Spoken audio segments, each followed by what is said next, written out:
jumping and they wanna be my bro. Been looking for myself and yeah, I'm liking what I stumbled on. With or without money, I'm the same nigga you talking on. Hating niggas want me down and tripping, that's the problem, dog. If I die before getting my flowers on everything, boy, I'm haunting y'all. Never had shit, so now they hate it when I'm flexing. Showing all your jealousy, that shit is mad real. Cause want some smoke, then come get it, nigga. Never half stepping. I remember telling you niggas that in the past session. People say that I'm aggressive, I just tell them it's passion. It don't turn into aggressive till they talking about action. If you trying to run the ones, then nigga pull up, we scrapping. And if your niggas think they jumping, then my niggas start clapping. Back.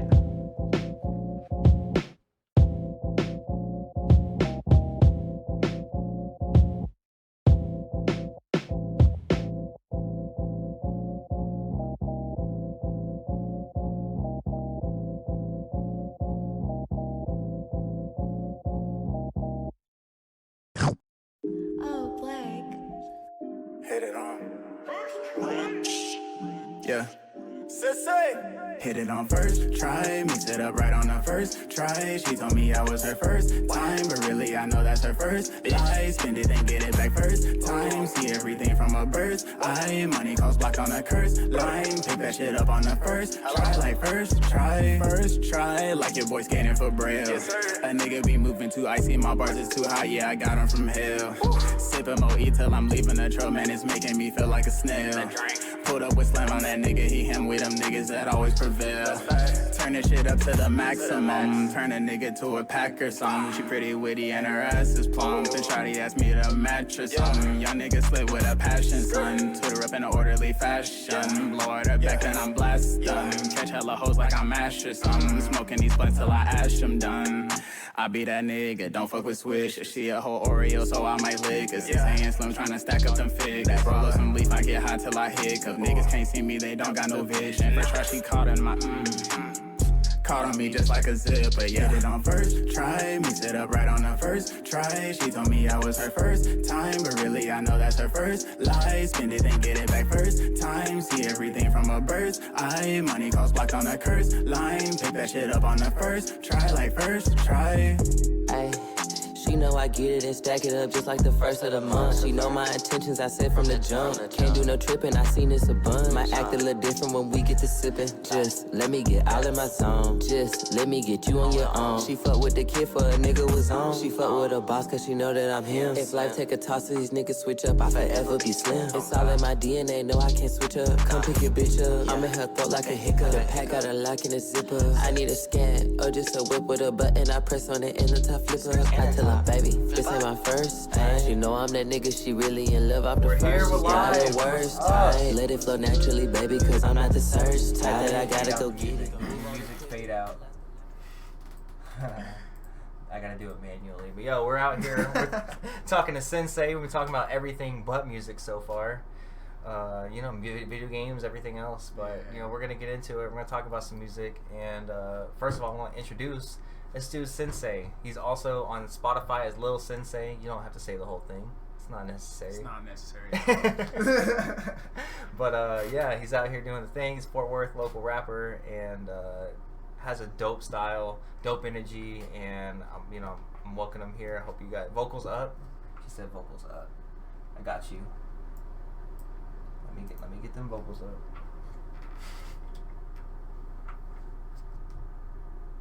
Properties. No, it's not it. So we turn the compressor up. Alright. Checking. How's that sound? How does that sound? We sounding good right now? Yeah, let us know in the chat. Word. But yeah, I've been doing the dang thing, grinding for like what, since I think your first release was 2016? You see that on SoundCloud? Yeah. I actually got some like older shit on there. That my first song that I dropped was probably like 2009.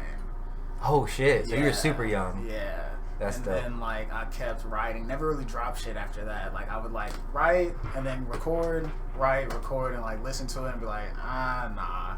And then one day my boy was just like, yo, you want to make a song? And I was like, fuck yeah. And then that's like pretty much how I got into it. Okay, that's what's up. But you were always interested in music, right? Yeah. That's dope. So let's get into it. So I like to ask the first thing I like to ask to kind of like gets the idea of like personality as far as like what you like to see in performance. Is like other than your own live show that you performed at, what's the best live show you've ever been to? It'd probably be the fucking X show before he passed in Dallas. That shit was fucking wild. X? Yeah, XXX Tentacion. Oh, okay, yeah. Yeah. That You shit, saw him perform. Yeah. That's insane. It was crazy. Like, Yeah. I got to like to the third row, and he was like standing on people's shoulder, and he like grabbed me and was like rapping in my face and shit. It was crazy. That's as incredible, fuck. dude. Yeah. That's an experience that like not many people have at all. That's what I'm saying. It was mad inspiring too. I'm like, bro, this man's like younger than me, so I Yeah. know I can do this shit. That's incredible. I didn't even realize he even toured. I thought he just kind of blew up on SoundCloud and never really got out before, like, I didn't really follow him that much. Once he got out of jail, bro, he was like started going wild. Like Yeah. he was making hella music. He was like, he didn't tour a lot. He probably did like, I don't really remember how much. I wasn't like focused on his touring shit because like it was like a crazy time where I was like trying to stack my own shit instead of going to concerts and shit. But that concert pulled up, it was only like $20-$30. I was like, oh, I'm for sure fucking going now. That's so dope. Yeah. How did you hear about him? About X? Mm-hmm. My homegirl introduced me to X. She's like, she hit me up one day, like, yeah, you want to smoke? And I'm like, fuck yeah, I want to smoke. I haven't smoked in like 3 days. She pulls up on me, picks me up. I'm like, she's like, have you heard this song yet? And it was Look At Me. And I was like, yeah, this is hard as fuck. Like, it was like midway through like the rage shit. I was like, I hadn't like really been listening to it, but I was like just getting into it. Mhm. And then that's when I started listening By to rage, do you mean like Rage Against the Machine? Nah, like just like harder rap shit. Oh, like, okay. Not even bareless, like not even horrorcore, like just like angry rap shit. Okay. Yeah, like that. Okay. Like Zilla Kami, Sauce Moolah, and all them, or City Morgue. Oh yeah, you say. Yeah, Gotcha. yeah, he's about to really educate me today because I really do not have like unless it's the Minnesota rhyme sayers Midwest scene. Like I don't really know much about it at all. Even then, I don't know much about them. You know, like Okay. if you know Atmosphere, Sounds vaguely Brother familiar. Ali. That sounds even more Yeah. familiar. Yeah, they're like, kind of veterans at this point, but like that's just kind of the realm I fuck with as far as hip hop. Gotcha. Yeah, when it comes to hip hop, I listen to like almost everything. That's But dope. like music in general, like the only thing I really don't listen to, like country much. Like I get drunk enough, I'm like, it's all good. But like usually I'm like, No, I feel you. It depends. Like especially like if you define what country music is, because that's what I always like ask people to do. Like, what do you mean by country music? If you mean the shit they play on the radio right now, I agree, that shit's garbage. But if you mean like the old 3 chords in a song or 3 chords in a story, like those motherfuckers are storytellers and all like folky kind of stuff. shit, you give me a good story, I'm always Right. good. But like it's just like that fucking, what is it? That red Solo cup shit. Oh Lord, no. See, that shit is trash too. I agree. Like, and what I noticed too is a lot of them sound like Kermit the Frog now. Yeah, It's they weird, sound like mad nasally. yeah, they sound like throaty and nasally at the same time. Like, damn, like, and y'all like listening to this, like, Right. and it's like so tuned, like tuned to shit, like Yeah. pitch corrected, auto tuned, whatever you want to call it, to absolute. Like 100%. I'm like, Exactly. and these motherfuckers can't even really sing. So what is? Anyway, I don't like to hate on shit, so I just kind of ignore it. You know what I mean? I feel you. You go ahead and skip it and just let it go. Yeah, exactly.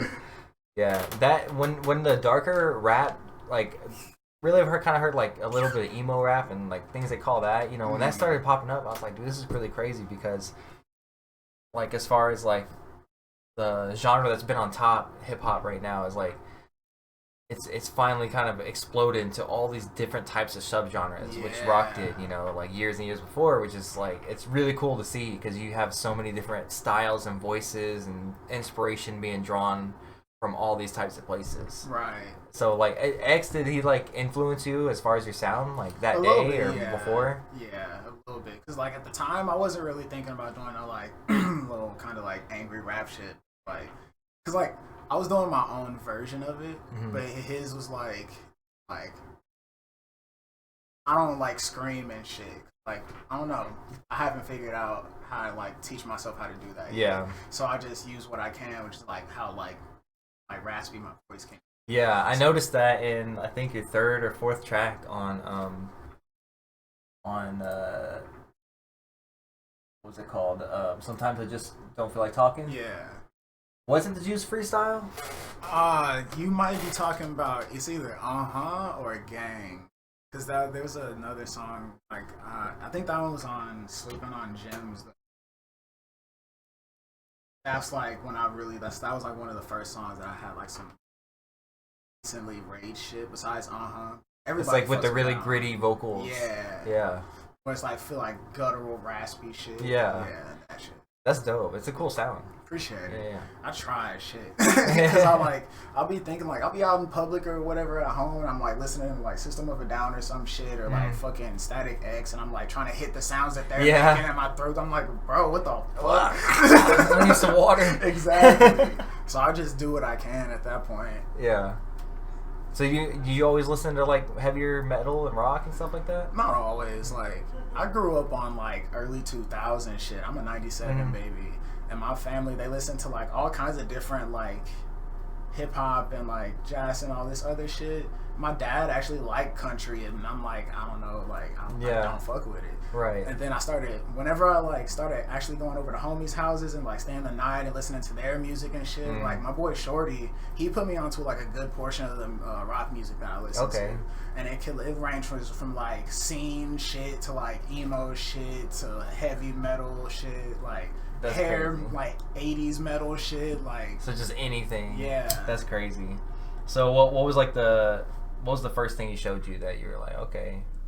Like, is there any like rock music in general that you like fuck with? I'm pretty sure he's the one who showed me System of a Down, honestly. Like, the first song he showed me was probably like Chop Suey or BYOB. Oh, hell yeah. And then from there, I just started listening to like all their shit, but at this point now, like growing up and like listening to them at the same time, like my favorite by them is probably like Toxicity or fucking Aerials. Hell yeah. Maybe Prison Song. That's one of my favorites too. Yeah. Dude, they got a great fucking catalog and a great story. Fuck yeah. And as far as like their political like views and stuff like that, that's what always made me attracted to them. And not even really political, but like in the music scene, how like when Napster was taken off, right? And everybody's like, "You're stealing my music! You're stealing my music!" And their next record was called "Steal This Album." And it was like, it looked like it was a CD, writable CD that was Sharpie written on it. Exactly, yeah. That shit was lit as fuck. Yeah, it's like dope. Their whole vibe, their whole wave is crazy. Yeah, it's dope because like, you know, if you're a I can hear myself on the TV, just letting you know. But if you're a I don't know where the fuck I was going with that. I distracted by hearing myself. I'm like, who's talking to me from the other room? Like, it's you talking to you, bro. It's me talking to me. Fuck, I don't know what he's like, here close. Oh shit, hold on. Let me do a little adjustment real fast.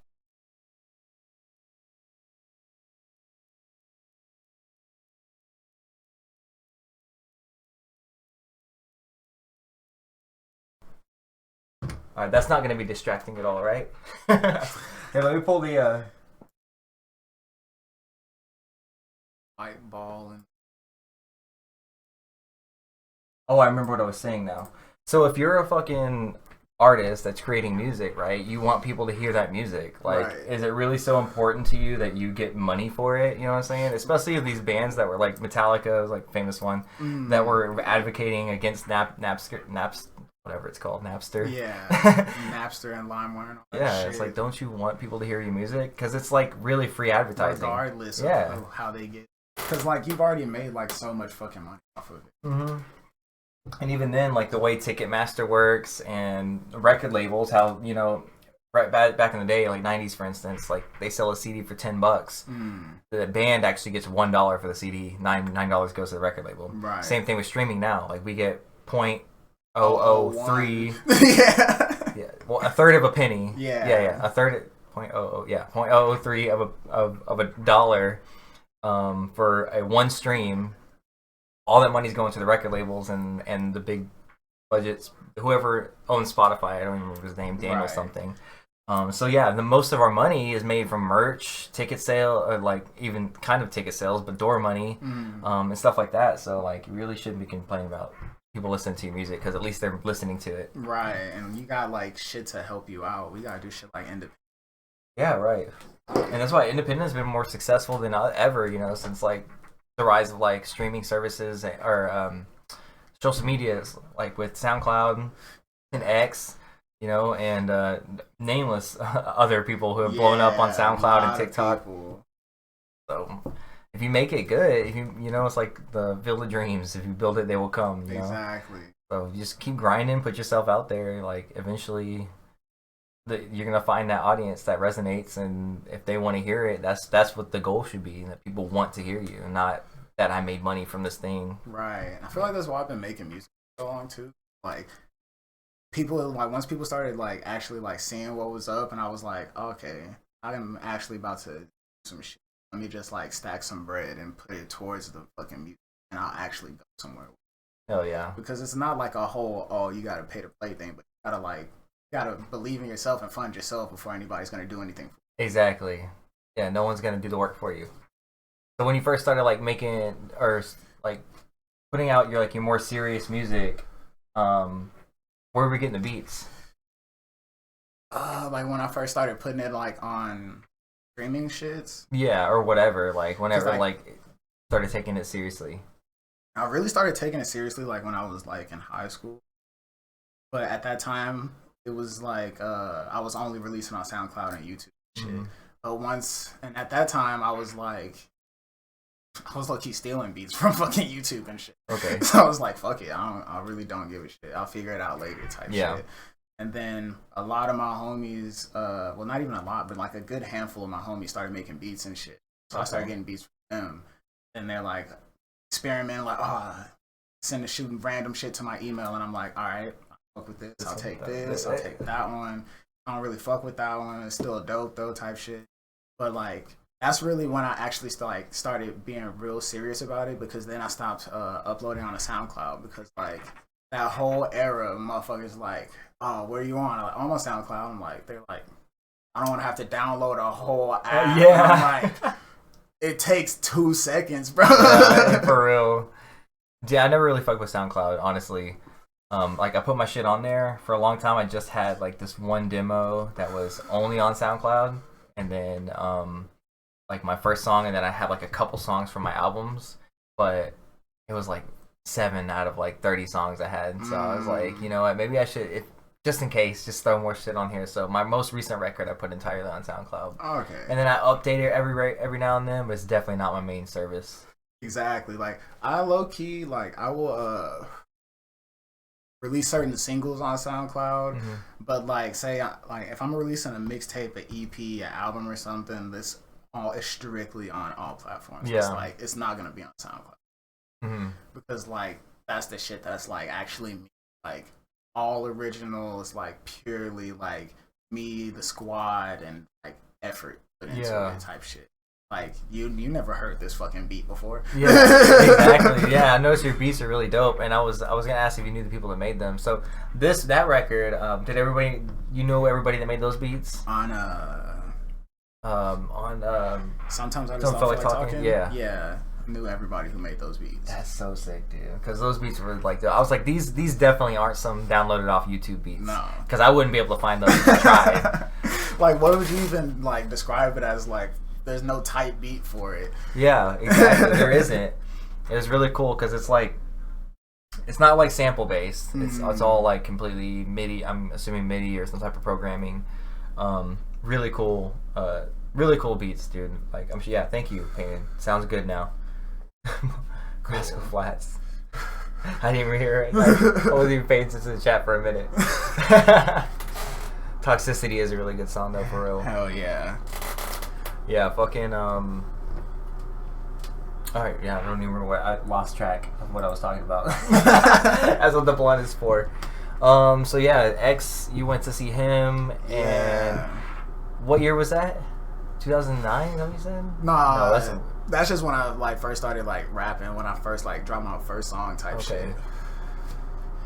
I went to that show. It was like 2017, I think, because it was right before he died. Oh shit. Yeah. Right then. Okay, that's crazy. Yeah, it was wild. Juice WRLD, you ever see him live? Nah, sadly, I fucking Damn. wish. I got a decent amount of merch, but like, I wish. I was like hoping to get a song from that fool. Yeah. Yeah. He made beats too? Nah, just get a okay. feature, like get him on a song. Like I fucks with his vibe so much. That's like your go-to dude? Usually, yeah. But like it's like crazy because like at this point it's like I'm like, bruh, I listen to this fool, I'm like, bruh, I miss this man. He's like, we're gonna get one last album and that's gonna be it. So it's like, dude, I'm literally in the same. Is that coming soon? I think so. Dude, that's crazy. I'm like literally in the same boat. Like I got really into this band called Low Roar. I got this tattoo of their first album cover. Hell yeah. They did music for Death Stranding. Well, they didn't do the music for Death Stranding, but a lot of the music was featured in Death Stranding. That's how I discovered them. And then Death Stranding became less of a game that I was excited about and more of like the vessel in which I discovered this band. Yeah. And last November, the lead dude that was like the front man, luckily they put out like 5 or 6 albums. I think 6 albums before he passed. They've been around since 2010. Yeah, 2010. But yeah, he passed back in November at the age of 40, super young. Yeah, so. that is actually young as shit. Yeah, so he had finished recording all his parts to an album, so there is going to be one more record. So like you, I'm just waiting for that. Yeah, it's like exactly. but that's it. It's going to be so bittersweet. There's like a bunch of like I don't get this whole like unreleased shit, but like they like be dropping a bunch of shit that's like, oh, it's an unreleased song by Juice or like kind of like a leak or whatever the fuck, and I'm just like, bro, why? Why you don't want them to be released? Like, not only don't want them to be released, but like let them release it for him. Let his label release it. Oh, like yeah. let Lil Bibby and them release it for him. So people are like digging through files to find this stuff, and then they're releasing it before anybody else can. Exactly. Yeah, I can see like having a problem with that too. I remember like that's something that couldn't happen back in the day because like Kurt Cobain, a good example, like he passed in '94, and at that time there's 3 records and a bunch of B-sides that were actually released, and then since then, like I think the newest song, Nirvana song, came out in like 2004. Like so, like 10 years of unreleased stuff, they kept releasing it. And since files and stuff weren't like it was back then, the label could do that. They could hold on to them and just like slow drip feed us, these songs.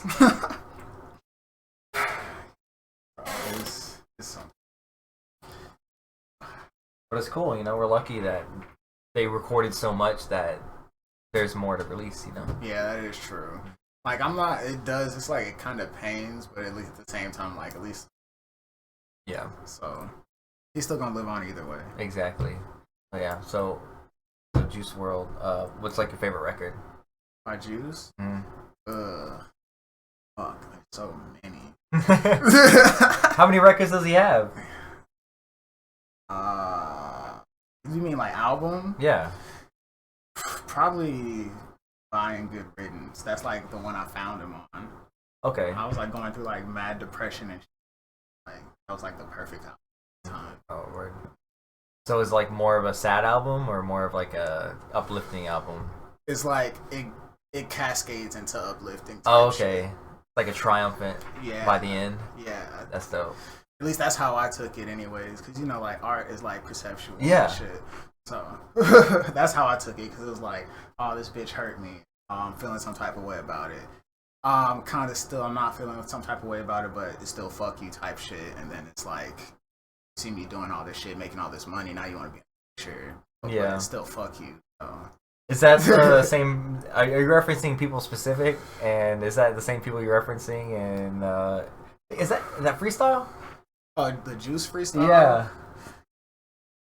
I've said a lot of shit, bro. Like, like I don't say I like sometimes if I say certain. There's a line where you say something about like now you got the cake, they want to come, other people want to come and get it or some shit like that. Oh, fuck! I don't really even be remembering my bars until like it's showtime, bro. So that actually was a freestyle. Yeah, like. Oh. Okay, let's talk about this. How long have you been freestyling? Oof. Like, there was like I want to say like I seriously started freestyling like since like 2011, 2012, maybe 2013. That's insane. Cause like there's this good point where it's like every day, like consistently kicking it with the homies and shit. We get high and they're like Dom freestyle, and I'm like throwing a beat.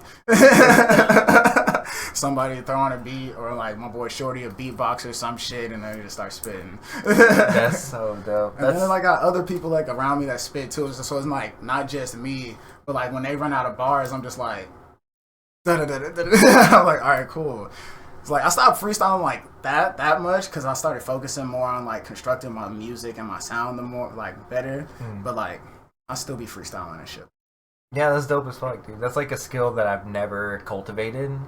Mainly because I'm way too self-conscious about what I write, what I actually say. Yeah. Like I think about it a lot, and then I'm like, no, that's not good. And then once I finally passes through my whatever perfectionist whatever, then I'm like, okay, I can finally put this out. Bro, when it comes to freestyling, like people will be like, oh Dom, how you just keep on? And I'm like, bro, you just gotta stop thinking, bro. Just let it go. Just like think of like how you want to rap and like the rhyme scheme you want to rap, and just rap, bro. That's incredible. Like I can't even. I've tried, believe me, I tried. Like I try to turn my brain off, put a beat on, even a slower beat, like what I mean, give me time. I still like I end up saying like I forget, I think there's a name for it, but like those words you fall back on. Like the fillers. Yeah. Like a lot of motherfuckers. Yeah, everybody got their filler shit, but it's just like I don't know, like once you like catch a cadence and you like feel like what you're saying, you got that confidence, like that's when your brain just starts working, and like for me at least, like my imagination like will run off of that. It's like, oh, I just said I'm stepping in Giuseppe's, so I'm about to rhyme some stupid shit with this. Like, you feel me? Yeah, that's fucking dope. Have you ever like, do you do a freestyle on every record or like? Not usually. So like sometimes there's like maybe one in there, maybe two, but like I want to say that EP that I just dropped, there were those 3 songs weren't freestyles. I wrote all of those. Okay. Plus with the homies that featured on them.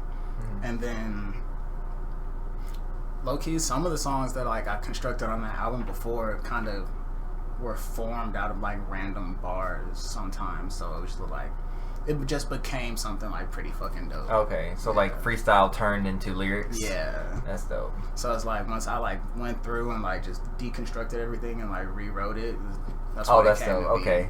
Yeah. Hell yeah. I sometimes I'll free write like that, but like I'm not I'm like actually writing, but like and then go back there and rearrange it and make it rhyme and fit it into different into certain bars and stuff like that. But I never been able to go off the dome like ever. Bro, like the way my mind works is wild. Like I'll be watching TV and like sometimes I'm like just freestyling in my head and I'm like I'll say one hard ass line and I'm like, oh, hold up, let me write this down real quick. That's great. Shit. And then just go back to chilling. I'm just sitting here baked again. Yeah. Hell yeah, man. I've definitely been inspired like by everything. That's why I consume so much fucking art too. Like video games, different shows I watch and stuff like that. They'll be like, or even Magic cards. You ever play Magic the Gathering? Nah, I'm like just watch people. Yeah. Well, on the bottom of cards they have like flavor text, and it'll be just like a quote or something. Like one of them was like, the one of them is like called Loyal Pegasus, right? And so it's a Pegasus that can't attack or block alone, right? It has to have something with it, right? And so the text on the Pegasus says, I may die in the saddle, but she'll never let me touch the ground. Some shit like that. I'm like, that's pretty lit. You know what I'm saying? There's bars like that all over the Magic the Gathering cards. And so sometimes I write them down. I'm like, I could probably twist this into some cool line. You know what I'm saying? It's really cool.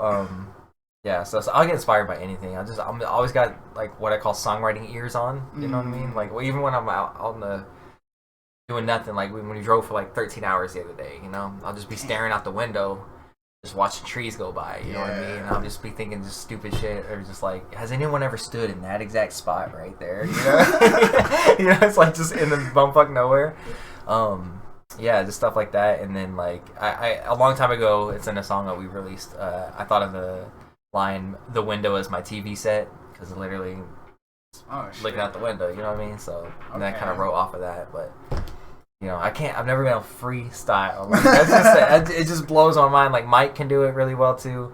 And anyone that I see do it, I'm always like, half of me is like, did you write this? You know what I mean? Sure. I'm so, like, self-conscious or whatever it is that I just, you know, I don't want to believe that someone could be so good at something. I was like, no, you had to have this was pre-written and you came up here and you never spit it before. Right. But this is the first time you spit it. All right, I got some locked and loaded. Exactly. But no, it's insane, dude. Like, I've seen Mike do it. You know, I heard that. Did you do freestyle at that show? At Zoe's? Yeah. Yeah. I freestyle with them. Shit, at the last show, not the Wild Bill show that just passed, but the one before that, shit, P the Poet, there was like this little intermission, and like I was about to go smoke a blunt outside, and he was like, yeah, let me get all the rappers up here, we're about to have a cypher, and I was like, skirt! Weed away from me. Yeah, exactly. Just pulled up, everybody sitting up there on stage just rapping, and the crowd was just fucking with it. It was lit as fuck. That's dope. Even had like a couple crowd members come up there and just start freestyling and shit. It was Yo, that's pretty dope. Hell man. yeah. That's always good vibes. Hell yeah. Love doing all these shows out here in the phone. Hell yeah, dude. Fort Worth, hey, these shows are lit. Make sure if you're in the Fort Worth area, check us out. Better pull up. Yeah, I'm ready to get back into go and see some shows and shit again. I don't think I've been to a show in a minute since like December. Like I went to a show, and then like I performed like last Friday at this place called The Loud in Huntington, West Virginia. Okay. Which it was a cool spot. It's a lot more like punk and I like seen rock. it on your story. Yeah, you probably saw my story because I went live and then I kind of saved it, but I didn't put it on my regular feed, but it's on there. Gotcha. But yeah, it was cool. It was a cool little spot. Like a lot of punk energy. Like I never really been with Texas. You know, it's like either hip hop or heavy metal. You know what I'm saying? There's not like a lot of punk. All the punk, you know, I don't know. Everybody that is into punk that I know is like my friends. You know what I mean? So yeah. Never really meet a random and like, oh, you listen to so and so. Yeah, like Black Flag or whatever. Yeah, exactly. Like, you don't see any Black Flag tattoos or like Misfit shirts or stuff like that. You know what I mean? Yeah. But yeah, you'll see like System of a Down and stuff like that. Some Misfit patches at the club. I mean, that's what's up. Hell yeah. You just reminded me. Yeah. Hell yeah. Oh, one thing I was gonna ask you about too is like a lot of like one of your pictures you sent me, it said like weird is cool or something like that. Yeah, stay weird. Yeah, weird is rad. Weird is rad. Yeah. Let's go. Yeah, I was like, that's like totally my vibe right there. Cause like I remember like when I was in high school, like you know when you pass that awkward phase from like kid to like young adult or whatever, and you're trying to find like an identity and shit. Everybody's like either a prep or a goth or emo or whatever, and like me and my brother specifically, but a lot of our groups of friends, we didn't really know what to call ourselves because we weren't like we hung out with the goth kids, but we didn't wear all black. Right. My best friend was a varsity football player. A lot of us were like into professional wrestling and shit like that. Hell yeah. Me and my brother skateboarded, and like we just like we didn't know what to call ourselves, so we call ourselves freaks. Like we were like, okay, we're just freaks because we're like, like we're not really outcast either because we had a lot of friends, you know what I'm saying? So it's like we were like the ones that didn't fit into any one category. And when you said like weird is rad, I was like, okay, I would assume you were in the same kind of boat in like in your social circles, maybe. Yeah, kind of. It was weird. Like people knew me, but they didn't know me. Like in high school, like I figured out who the fuck I was and like started my little journey. In like sophomore year, and like by that time I was already smoking weed. So I'm like every day I'm sitting here high as fucking school, and that's how everybody knew me. Everybody's like, oh, it's Dom, he's a stoner kid. He pulls up every day, he's always stoned, and I'm just like, that's me. Shit, pull up, and it's just like people. I'm walking down the hallway, people are like, hey, what's up, Dom? Look at him, I'm like, What's up, bro? I'm like, I don't know who the fuck that is. But I did have like my main group of people who were like, it was like speckled everywhere because I was doing everything at the same time. Like I was playing basketball, I was doing like photography and shit. So I had like kids, photography class in school. Yeah. So I had kids like in fucking football and shit that I'd be like homies with, and basketball people that I'd be homies with. So it's like I had like very different like speckled popularity type shit. So like a lot of the people that were considered popular with all the people like my homies that were like in my group too, but like with them they're the popular kids or whatever. Yeah. It wouldn't be like the same reciprocated energy. So but I was like, I really didn't give a fuck. So I was like, y'all are chilling with me with them, trying to ask me for bud through them. So I'm like, who's really like trying to doing detective work here. Exactly. That's crazy, but everybody just knew that you had the weed. Exactly. They were like, you think you need bud? Go talk to Dom. He's pretty chill. Yeah. You're like, stop sending these people over to me. Right. Like I'm like chill as fuck. Like I never had problems with nobody. Yeah. It was like, bro, it's like a gift and a curse. Yeah, I'm like, chill out, leave me alone. Like look me in my eyes and then realize I got my headphones in and like, look how low my shits are. Yeah. I swear. Dude, that's real talk, dude. You know, headphones in and someone comes up to talk to you, it's like, yeah. You know this was the best part. You knew it was This is about Kid Cudi was just about to hum, bro. Yeah. Let's go. Oh, dude, I'm gonna ask you. So you fuck with Kid Seaghost. So you fuck with Kid Cudi? Yeah. Okay. How do you feel about Speeding Bullet to Heaven? I only listened to that once, so I didn't really like form a full opinion on it. Okay. I usually just like if it's like Indicud, I think it's Indicud too, and like back. That's usually like the Cudi that I listen to. Okay, now here's a confession. I've only listened to the first record. What's it called? The Man on the Moon or something? Yeah, Man on the Moon. Yeah, I've only listened to that and Speaking Bullets. The only two records I've heard. And the reason I even got into them was because one of my friends is also a streamer, Vash. Shout out Ashley. He fucking told me about Speeding Bullet. He's like, yo, after he did the SNL performance, because he dressed like Kurt, like he dressed with Kurt's green jacket, and they did the same dress that Kurt wore at whatever event. And I was like, oh, that was a Kurt Cobain reference. I was like, well, fuck, I'm a huge Nirvana fan. I don't know if that's fucking obvious right there. But I was like, yo, okay, I gotta hear what he's got to say. I didn't know he's such a huge Nirvana fan. So then I listened to Speeding Bullet. I was like, what the fuck? I did not know Kid Cudi made a punk record, because like by all accounts, like I hear that as a punk rock record. Like, I feel it. The way the chords are, Kid the way Cudi's versatile as fuck. Yo, he's so versatile, and that's why I got so stuck on it. I listened to Man on the Moon. I was like, it's so good. Then I went back and listened to Speeding Bullet again. So I haven't caught up, and he's one of the artists that's on my list that I eventually want to go through the entire discography. But definitely should. That Indicud, I think that's the one I'm talking about with like the fucking, it's like the gold picture frame with the orange painting in it. That's one of my favorite albums. The song Immortal on that hoe. That shit's so fucking fire. Hell yeah, I'm gonna have to. That's my next suggestion. I'm gonna have to go listen to that next. Definitely. Hell yeah. Because I did watch Intergalactic, but I didn't listen to the record. So I just heard the songs. Got you. That was really dope. Yeah, it was actually pretty. I need to rewatch it because I only watched it once and I was like pretty fucking high. I was like going in and out of sleep. So. I'm gonna say, well, I was getting a tattoo. My tattoo was put on. And he's like, yo, you watched Intergalactic? Yeah. I was like, nah. He's like, he put that shit on. I don't remember which one I was getting something on this side. I think. Yeah, I don't remember what it was. Like, I got like 7 in one day, like last time I went. Damn. So now it's like, I got like 32 tattoos now or something like that. So that's what I'm trying to get. I'm like, I got 15 now. Oh, hell yeah. Yeah. And counting. Yeah, he put that shit on and I was like, I wasn't ready to watch this, but I watched it. So I fucking watched that shit and it was really dope. Hell yeah. Definitely listen to Indicud. Most definitely. I'm an indica person. We just smoked the indica. Hell yeah. No wonder I'm like slouching over here. Yeah. Right. I was like, I'm have to fucking. No, you're good. You're in frame. Okay, I was like, you might be moving out of frame. Nah. Yeah, I like indicas, but I'm like a self-medicator when it comes to weed. So like, sativa makes me like super paranoid. Like all the things that people say they don't smoke weed for, that's what sativas do for me. I like to chill and sleep. See, like, bro, like I don't understand that. Like I'll smoke either, and I'm like just fucking high. Like, Yeah. I'll smoke indica. And, like, the only thing it does, if I'm not doing anything, it'll put me to sleep. Yeah, okay. And if I'm like gaming, I'll be just baked as fuck gaming. Yeah. But if I smoke a sativa, I'm just sitting there like, yo. I'm like, shit.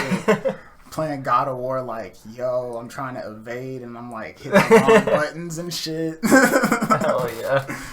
Yeah, that's a good game too. I love God of War, the remake. Yeah. That's the first one. That's the only one I played. That was a good one. The remake. Ragnarok? No, the first God of War, 2019. Oh, with his son. Yeah. Yeah. That one's Reboot, good remake, too. whatever. Yeah. Or I guess it's not. It's low-key a continuation. Okay, yeah, that's what I thought. Okay. They're like all like strung together. There's like so many of them. That's dope. They are. Yeah, I wanted to go play those. I want to play the Hitmans too, but I'm as behind in video games as I am. that's what you do when you're a creator, man. Exactly. You gotta keep curating, and then nothing else. You have no time for anything else. You gotta create and fuel the creation some kind of way. Hell yeah. Hell yeah. Okay, so that was a long tangent. So let's go. Let's go on to this next question. Let's see. Oh yeah. So when did you like first feel that you were an artist? Like when did you like go from I dabble in this to this is gonna be the thing I pursue?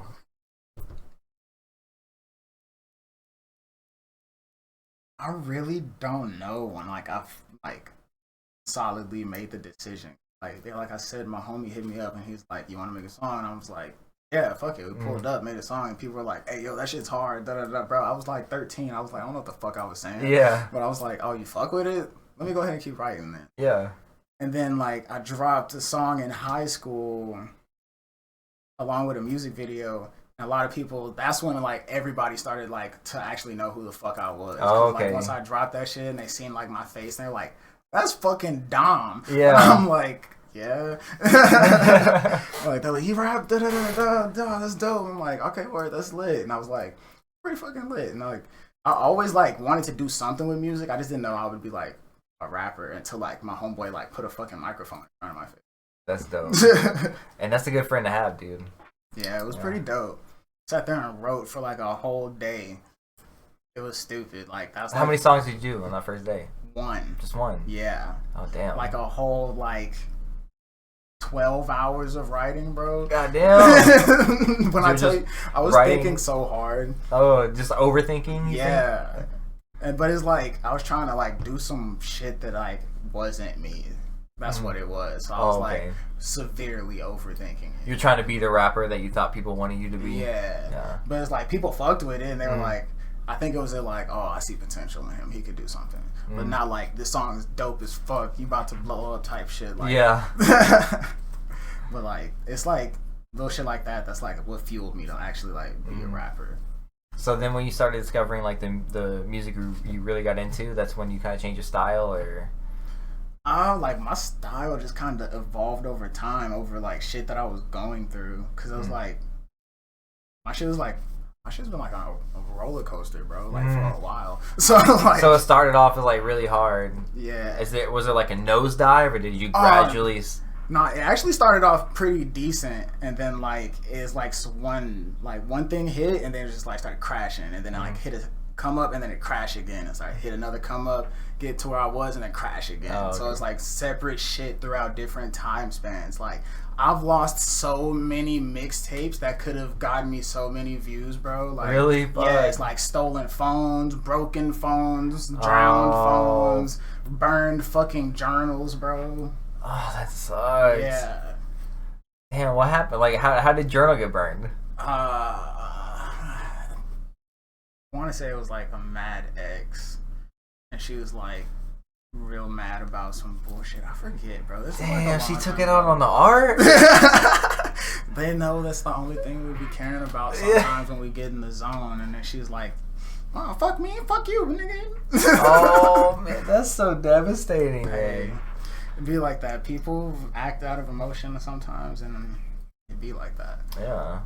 So I get that, dude. So, man, and is there anything you ever remember that you thought about, like, trying to recover, like, memory-wise? Like, I think I said this, and... Not full songs. No. It's like, I'll remember certain bars from them, like, some hard hitters or, like, certain, like, bridges into like punchlines type shit, and I'll speckle them throughout albums type shit. Okay, so you've like, recycled them since then and stuff.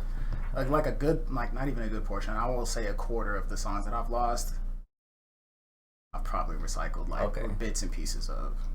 That's dope. Yeah, but like everything else is just like in the ether, bro. Like I've lost phones skateboarding, like that's why I don't skate in loose jeans or nothing. Cause like, bro, I need my shit to be on me, especially since I've been writing on my phone for so long. Hell yeah. Yeah, I've never really written on my phone. I've always had fucking notebooks. You see the stacks right there. I've got like 12 right now. Yeah, this one right here is my most recent one. It's the older one. I was looking at that earlier. I do have I do write shit in my phone sometimes, but I immediately transcribe it to paper because, like, I don't want that shit to happen to me. I've always been like really paranoid that. Plus, I started like really writing music in 2004, 2005 when I started playing guitar. Okay. So like there was no phones that you could like nobody had phones really back then. Right. I'm fucking that old. Then I got my first phone when I was 17, 2007. So don't do the math. So it was just like a little flip phone. So that wasn't an option either. A little Razor. Yeah. Well, yeah. I was like the off-brand Razor. Like I had to buy my own shit. My parents were gonna buy my phone for me, so I was like, I'm gonna get this cheap one, and that'll work for me. I just need to make calls and whatever. Gosh. Yeah, but I've always kept fucking notebooks, man. They're very handy.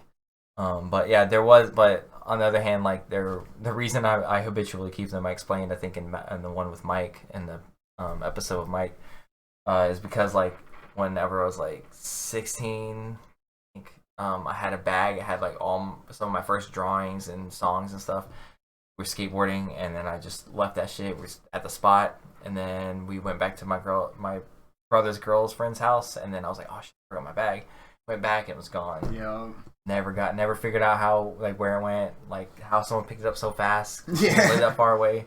But that shit'll fuck with you. Yeah, that's happened with 2 phones of mine.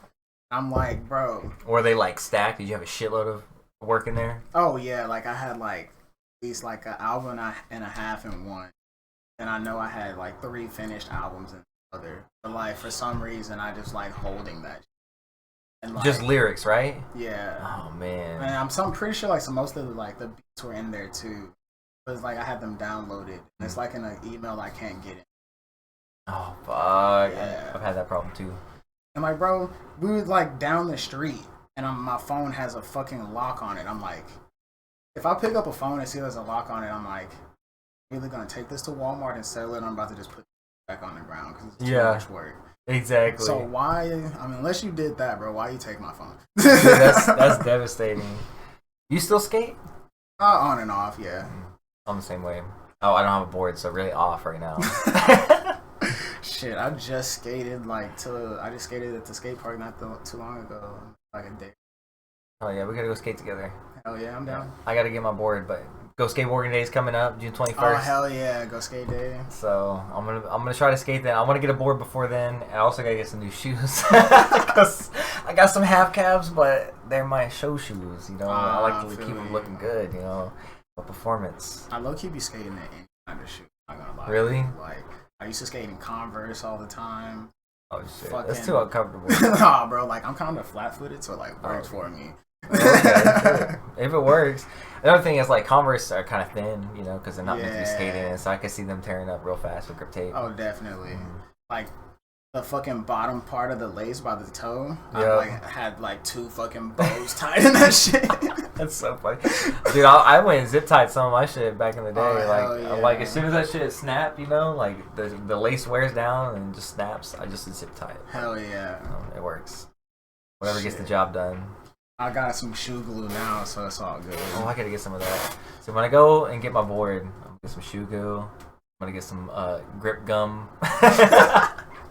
Make sure everything's up to par. Shit. Go get some wax from Dollar Tree or some shit like that. Shit, just buy a candle. Cheap little candle from Dollar Tree. You can spend money on that ledge butter. Right. Even though that shit is good. Yeah, dude, love skating. So how long have you been skating? I've only been skating for like Oh, really? Yeah. When like so? I Like, started skating like when I was like 8.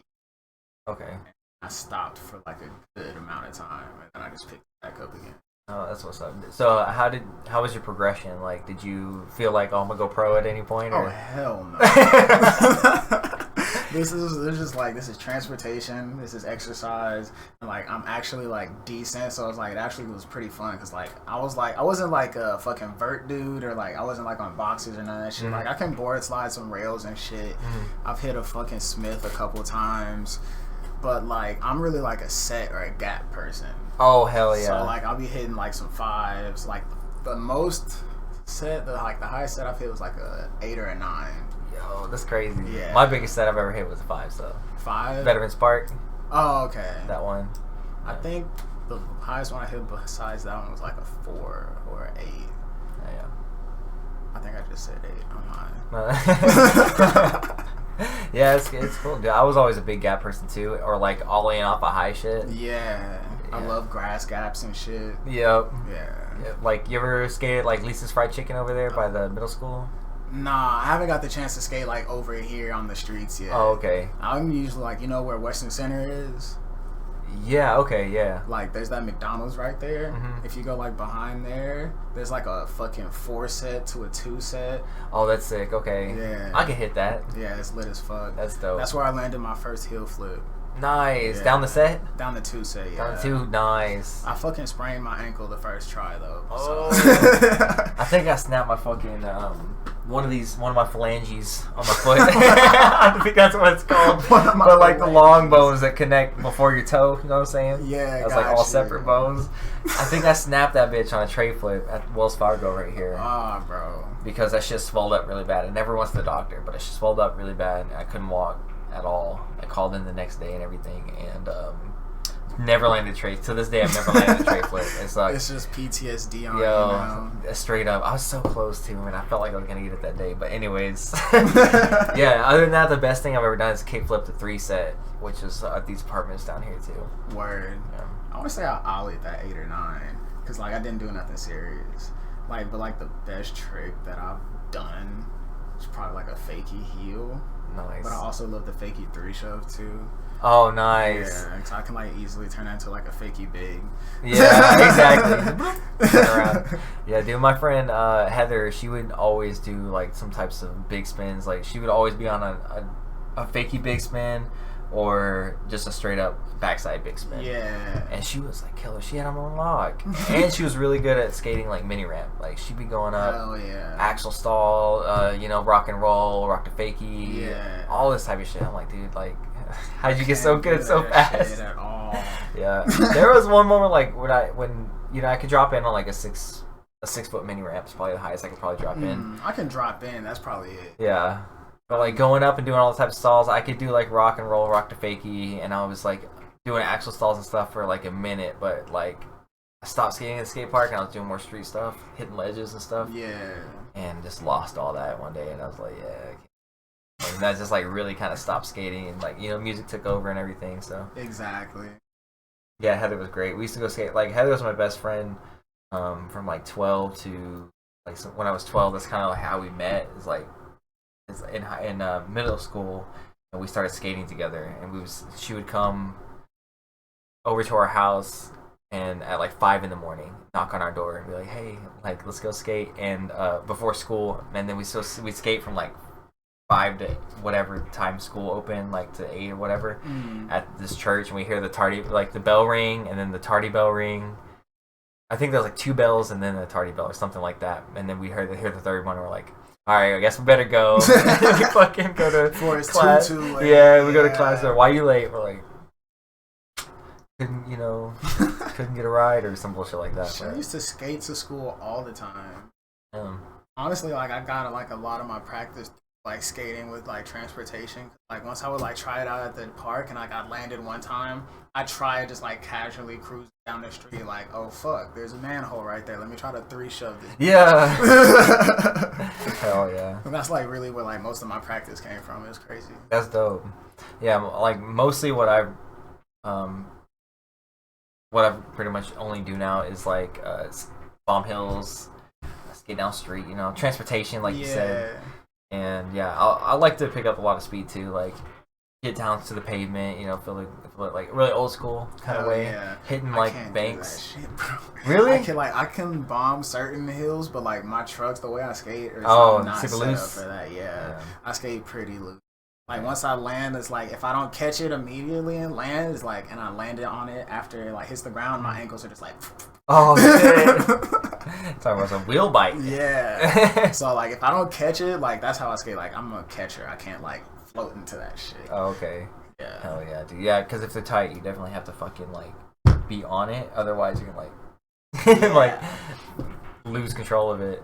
It's crazy. But I've never like I'm not really good at flip tricks and stuff. Like I kick flip, I had an unlock at one point. Haven't done one in a long time. Heel flip, I was doing all right with. Varial, but anything beyond that, I never really got the hang of. Even shove hits, I have trouble. I've never been able to do a big spin. I've never done a big spin in my life. Word. I know, they're always like it's easy, but I feel like I'm gonna over rotate it and land and fucking go crazy. You skate goofy or regular? Regular. Yeah. What is that? Are you a goofy? Yeah. It was like you know he's the opposite stance the way he reacted and said, "Oh, that's what it is. Right. That's why you suck." Oh shit. No, that's so funny. No, my brother was goofy. Like we're twins, right? Word. But for some reason, whatever, like I'm regular, he's goofy. That's how it's always been. I don't know how that shit happened, but it made filming easy because like if we were like facing each other, we could like hell yeah, we could like film each other and do shit like that, good tricks. That makes sense. You know, or bombing hills and stuff like that. But yeah, and then they used to have those goofy versus regular competitions. Yeah. Those were amazing. I don't know if they still have them. They might. I think they do. I forget though. It's been a minute. I've just been like watching like Street. Oh, Street League was so hard. Yeah, every time those goofy versus regular competitions come out, whoever won, like the other one would be bragging, like, "Oh, regular's got it this year, motherfucker!" Like, it'd be so, 2 times in a row. Like, let's go. And that's how we came up with the name of our first band. You'll see how like you added me on PS Plus or whenever you do add me. My tag is RFF guitarist. It stands for right foot forward. Oh, okay. I'm regular, but like that's how we came up with it because I was like, you know, something like because Goofy won like 2 years in a row. My brother goes something about that right foot forward. And I was like, oh, that'd be a good band name. Hell yeah, that's dope. So yeah, it's been with me since I was like 14. Like Word. RFF, it was RFF boy, and then it changed to RFF guitarist because I was the guitarist of right foot forward. Gotcha. And that no longer even means anything, but it's still pretty dope though. I like that.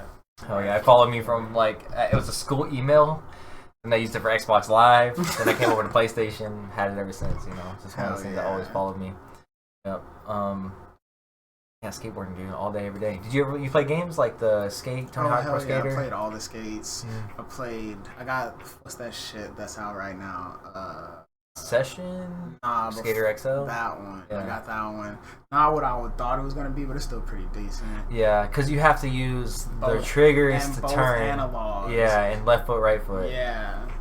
So it's like, it's probably about like how I skate in real life.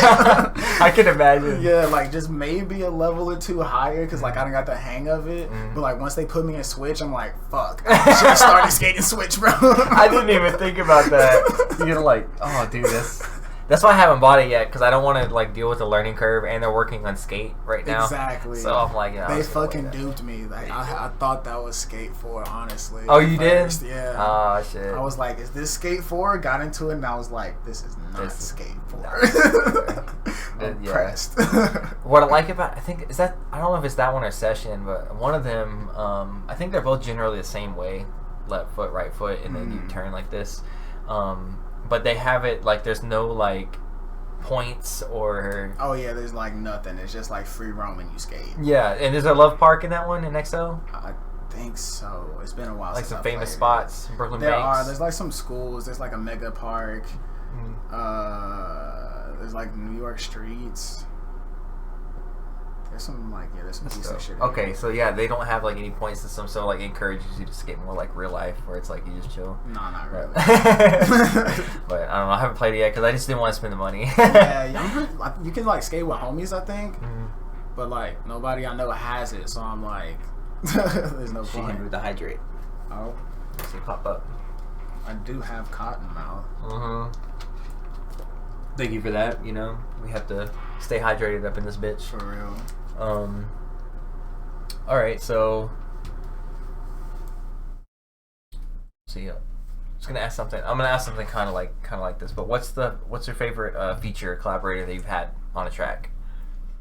Oh, just ask something kind of personal. Some kind of personal. Because if I say don't hurt no feelings. I was just about to say, if I say somebody's name and it's not who they think it's gonna be, they're gonna be like, "Oh, word." No. Everybody's all tuned in, waiting for that one. No, it's all love.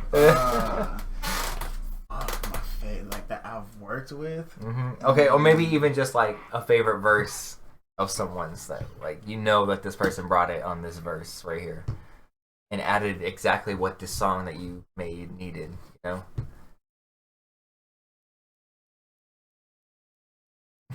Where it's like everybody's like.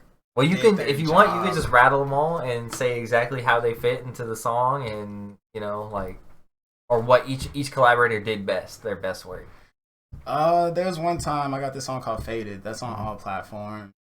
My boy KO, he came in. That was like a smoking song. He came in like smooth as fuck on that bitch, and like set the vibe like exactly how I like wanted him to. Like that song itself is like just such a fucking mood. Like every time I listen to it, I want to smoke a blunt, and it's like reminiscing on old times type shit. Fuck yeah! So he wrote his verse first. Nah, I went first, Okay. but we wrote it together type shit. Oh. And it was like I think it was one of my singles.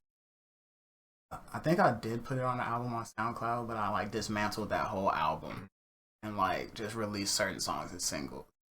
But shit, my boy Spencer, I love working with that nigga because every time we get in a fucking booth, it's like it's just like magic, bro. Like, dude, he's crazy. Spencer Lee. Yeah. He's gonna be on here next Monday. Hell yeah. Catch that episode too. Shit, my boy Big Mars, fucking get in the stew with him, and it like makes time just fly by. Like everything seems like it's just like nothing, just chilling, fucking around. You ready? Yeah, I'm ready. Drop that shit. You usually have like a beat playing. What's up? Do you usually have like a beat playing like that? You know this is gonna be the song you're making, or do you? Oh, that's only if I don't have it written before I go to the stew. Like sometimes, like one time I was chilling with Mars. I asked him if he had a beat because like the beat that I had, I wasn't sure for it, and he was like, "Yeah, I got a bunch. Let's go through them." First beat he played, I was like, "That's the one." Yeah, those are always good moments. Hell yeah, it's good working with these people. My fucking brother, 3D Ralph, he out in Arizona. I love working with him. He's on that song, Forever Off White. And he's a wavy motherfucker too. So it's just like so many people that I've already collabed with. It's like a bunch of them have like just like fucking seasoned some of my music to where it's like crazy. So it's like they put their own flavor in that bitch. Now it's what it is. Hell yeah, dude. So have you ever performed with any of them or all of them? Shit, I've performed with Spencer a lot. Performed with KO a good amount of time.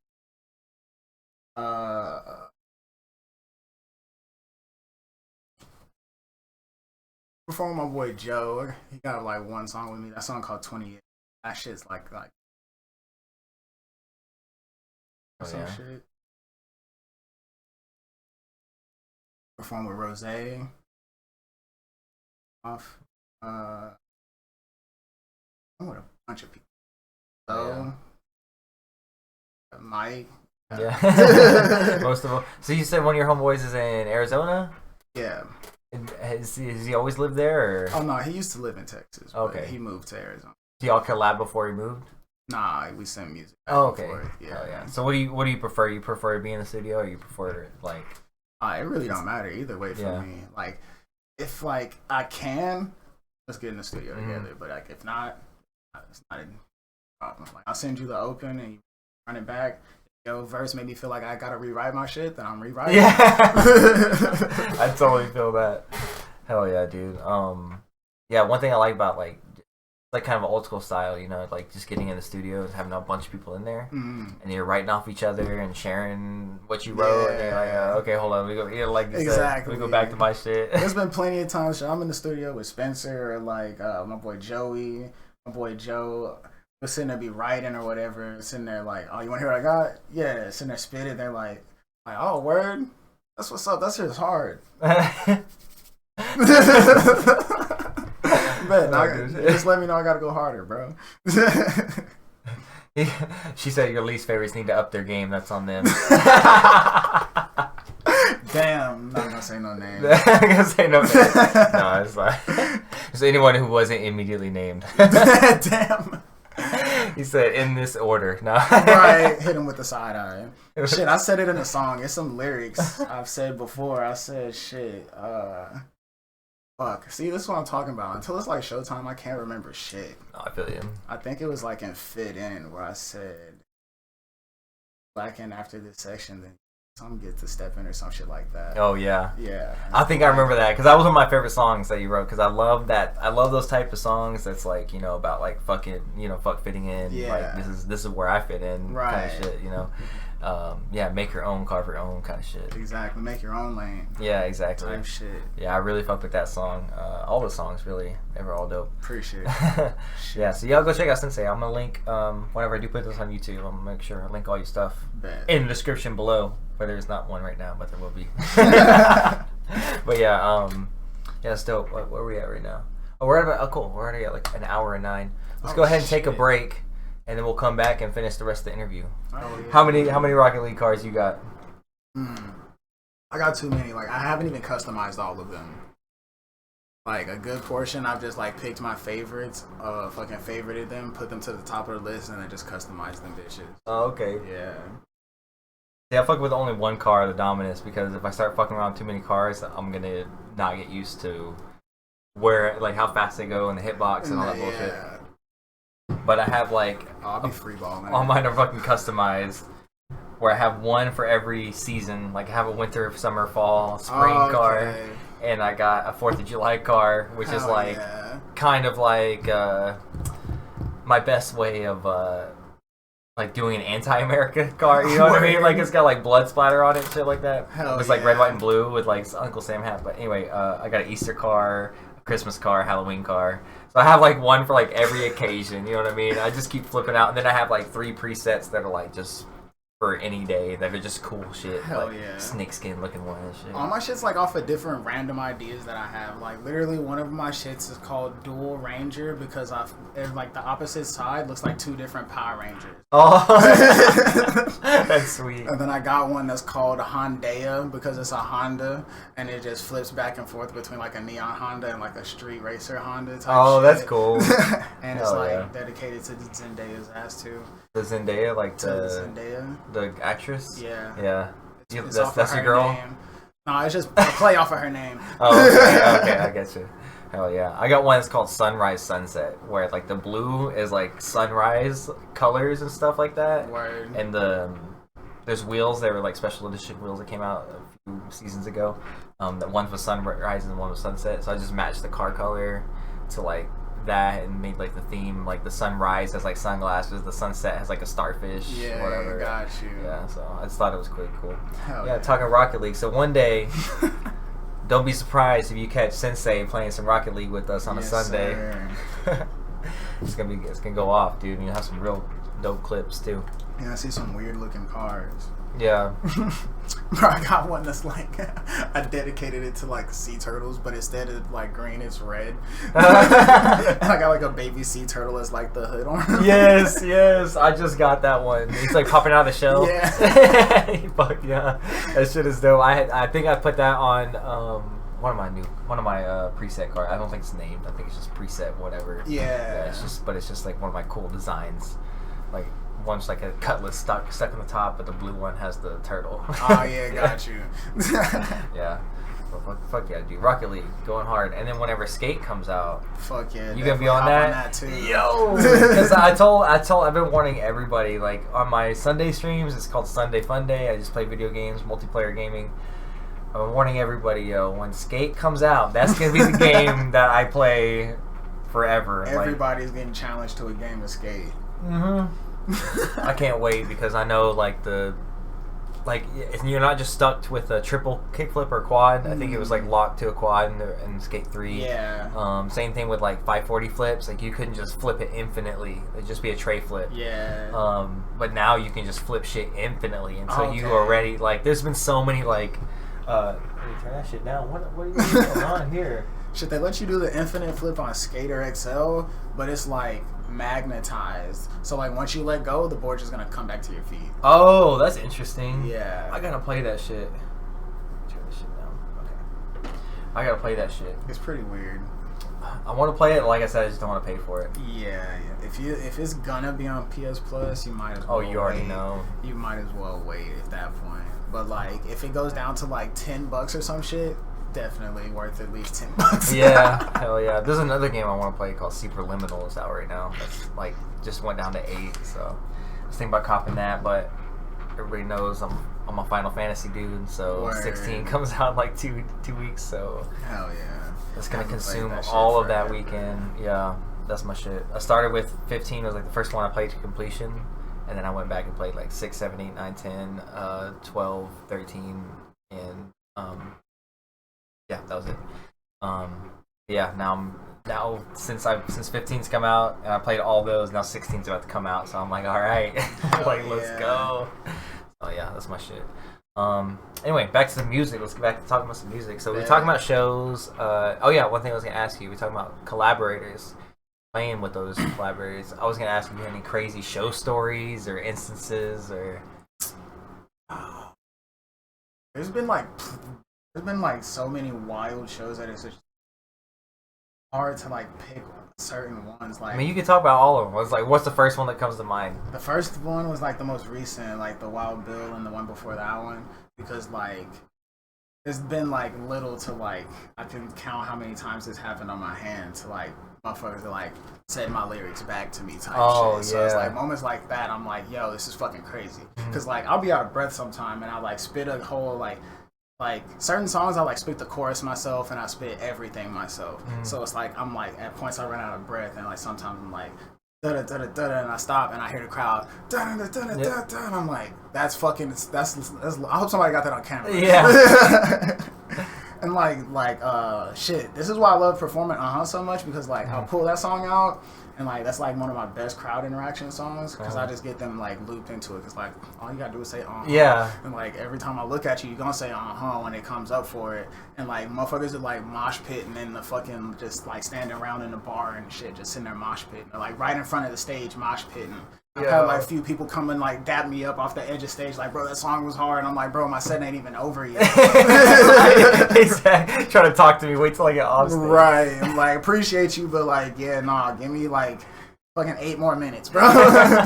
This ain't no meet and greet. Right. Sit like, down. literally, like, bro, like, cause the way I construct my, like, I do my shows, like, I start off with like some mellow vibe and just like let it ride up, cause like it's like just goes up into like my angry rap shit, and that's the shit I close on. Okay. And like usually that's when people are like ready to like actually vibe and like get buck and shit.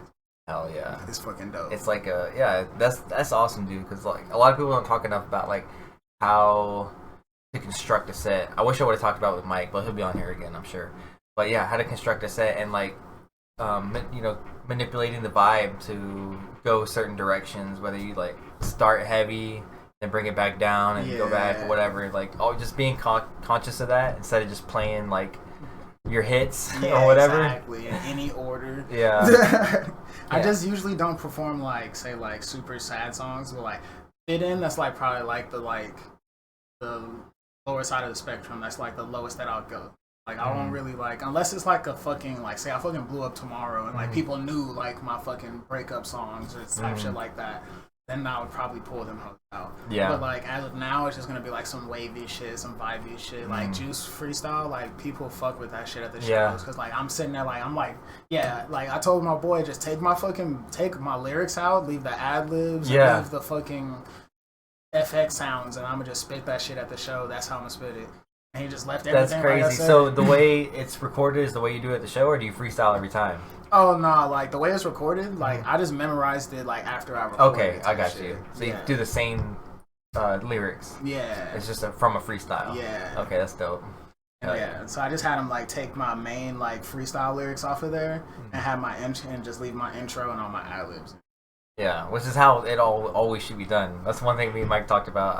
I know he's rapped over like his own vocals and shit before too, but that's one thing I made a reel about too, about people rapping over their own vocals. You know what I'm saying? You should be able to do that you should be able to do the song without any kind of like crutch. You know what I'm saying? Like, Yeah. with the words going on in the background. Plus, it feels more.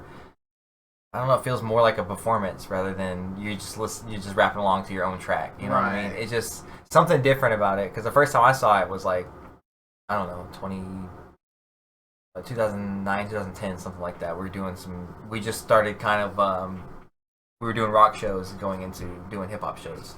So like we like saw that, we're like, damn, I guess he didn't have his beats on him that day or whatever. And then we realized it's like super common, and they were like, okay. And then so on one hand, it does make it like better for like those of us that do perform to the track without the vocals being in the background. You know what I'm saying? It separates us a little bit because we're doing it different. It feels different. The vibe's different. The energy can be different. Exactly. You know, the way you perform it doesn't have to be exactly the way it came out on the record. You can add inflections or add whatever. some more emotion in there. Yeah. Like actually make people feel what you like made type shit. Yeah, exactly. That's like the main reason I do it. Like, 'cause it's just like certain songs like fucking like Juice Freestyle or like shit, people love when me and Spencer perform Pitchin'. Like that was just a fun song, but like the whole fucking vibe is just like so You're flowing off each other too. Yeah, exactly. The like, energy. We've had stage chemistry for like so long now, so it's like natural. Every time we touch the stage, it's like back in the day type shit. Like when we first started like rapping and shit together. It's crazy. Dope. So you've been rapping with Spencer the longest out of everybody you know, or probably. Like I made the most music with him. was he there in that session when you made your first song, or that was way before? Nah, that was before I met Spencer. Oh, hell yeah. Yeah. You met him in school? Nah, I met him after school. Like it was like I turned 18. It was a little bit before I graduated, I think. Oh, Yeah. But yeah, I've known him for like a good minute. yeah. Yeah. And then when you started making music together, you knew you were always gonna be making music together. Yeah, we've just been like making music Just- since then. Yeah, he's badass. First time I saw him, he came to like some house show that I think it was Rose's birthday party, and then my boy Ricky. No, it was here, Fort Worth. Like my boy Ricky had a spot where we were rehearsing. It was like a house, and then she needed a house to have a birthday party at. I just met her, and somehow we ended up putting the show together. It was like punk bands and stuff like that, and Spencer was there. It's the first time I ever met him. He didn't perform, but he was there. I remembered him, and I think we've got a picture together, some shit like that. But yeah, and then after that, then next time I saw him, he did a couple songs with Rose, and then then I just started watching him from there. Like Hell I yeah. had him on socials and shit. Shit, I met him at my first fucking show. Yeah. At a tattoo parlor. Your first show that you played?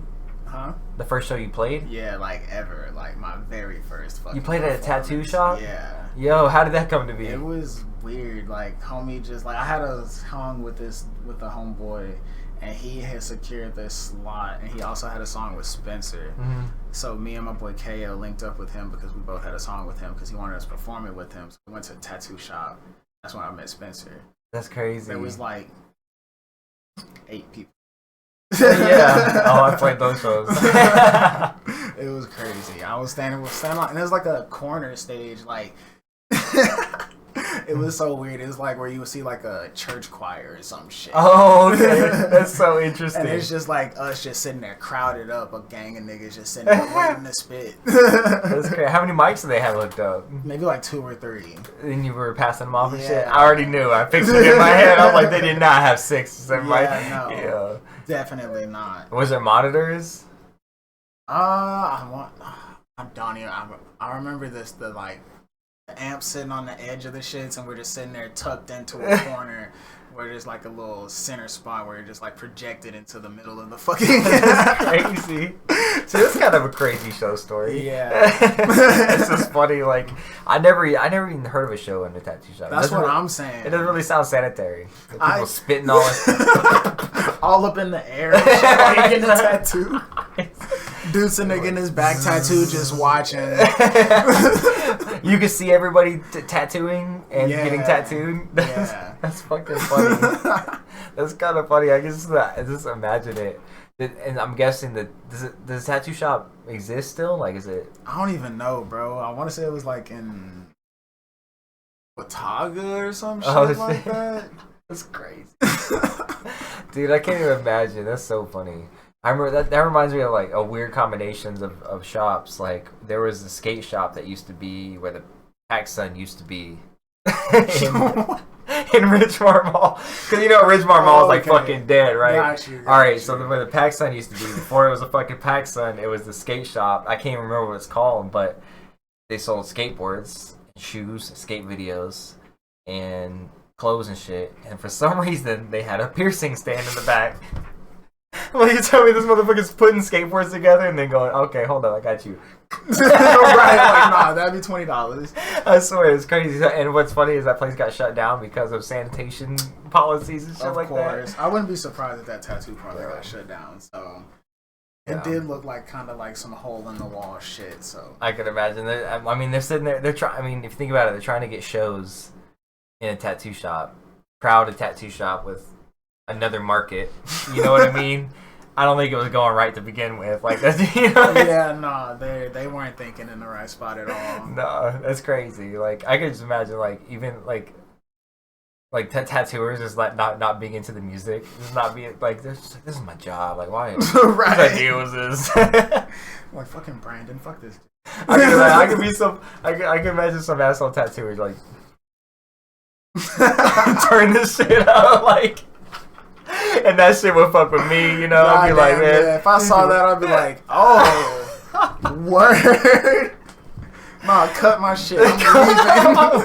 Get your ass out of here. It's like he's just hired there from there too, though. Like, so it's like you can do. I don't know. That's just so funny to me. I don't know why. It's just funny.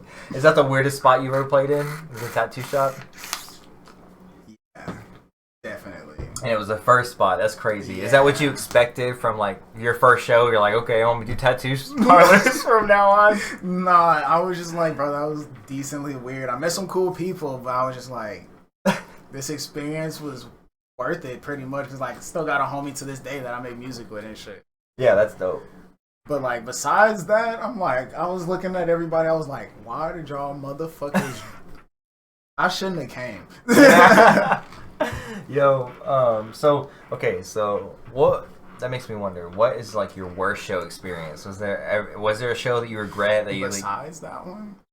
Besides that, I guess that would be the one. That's one of them. But another one besides that.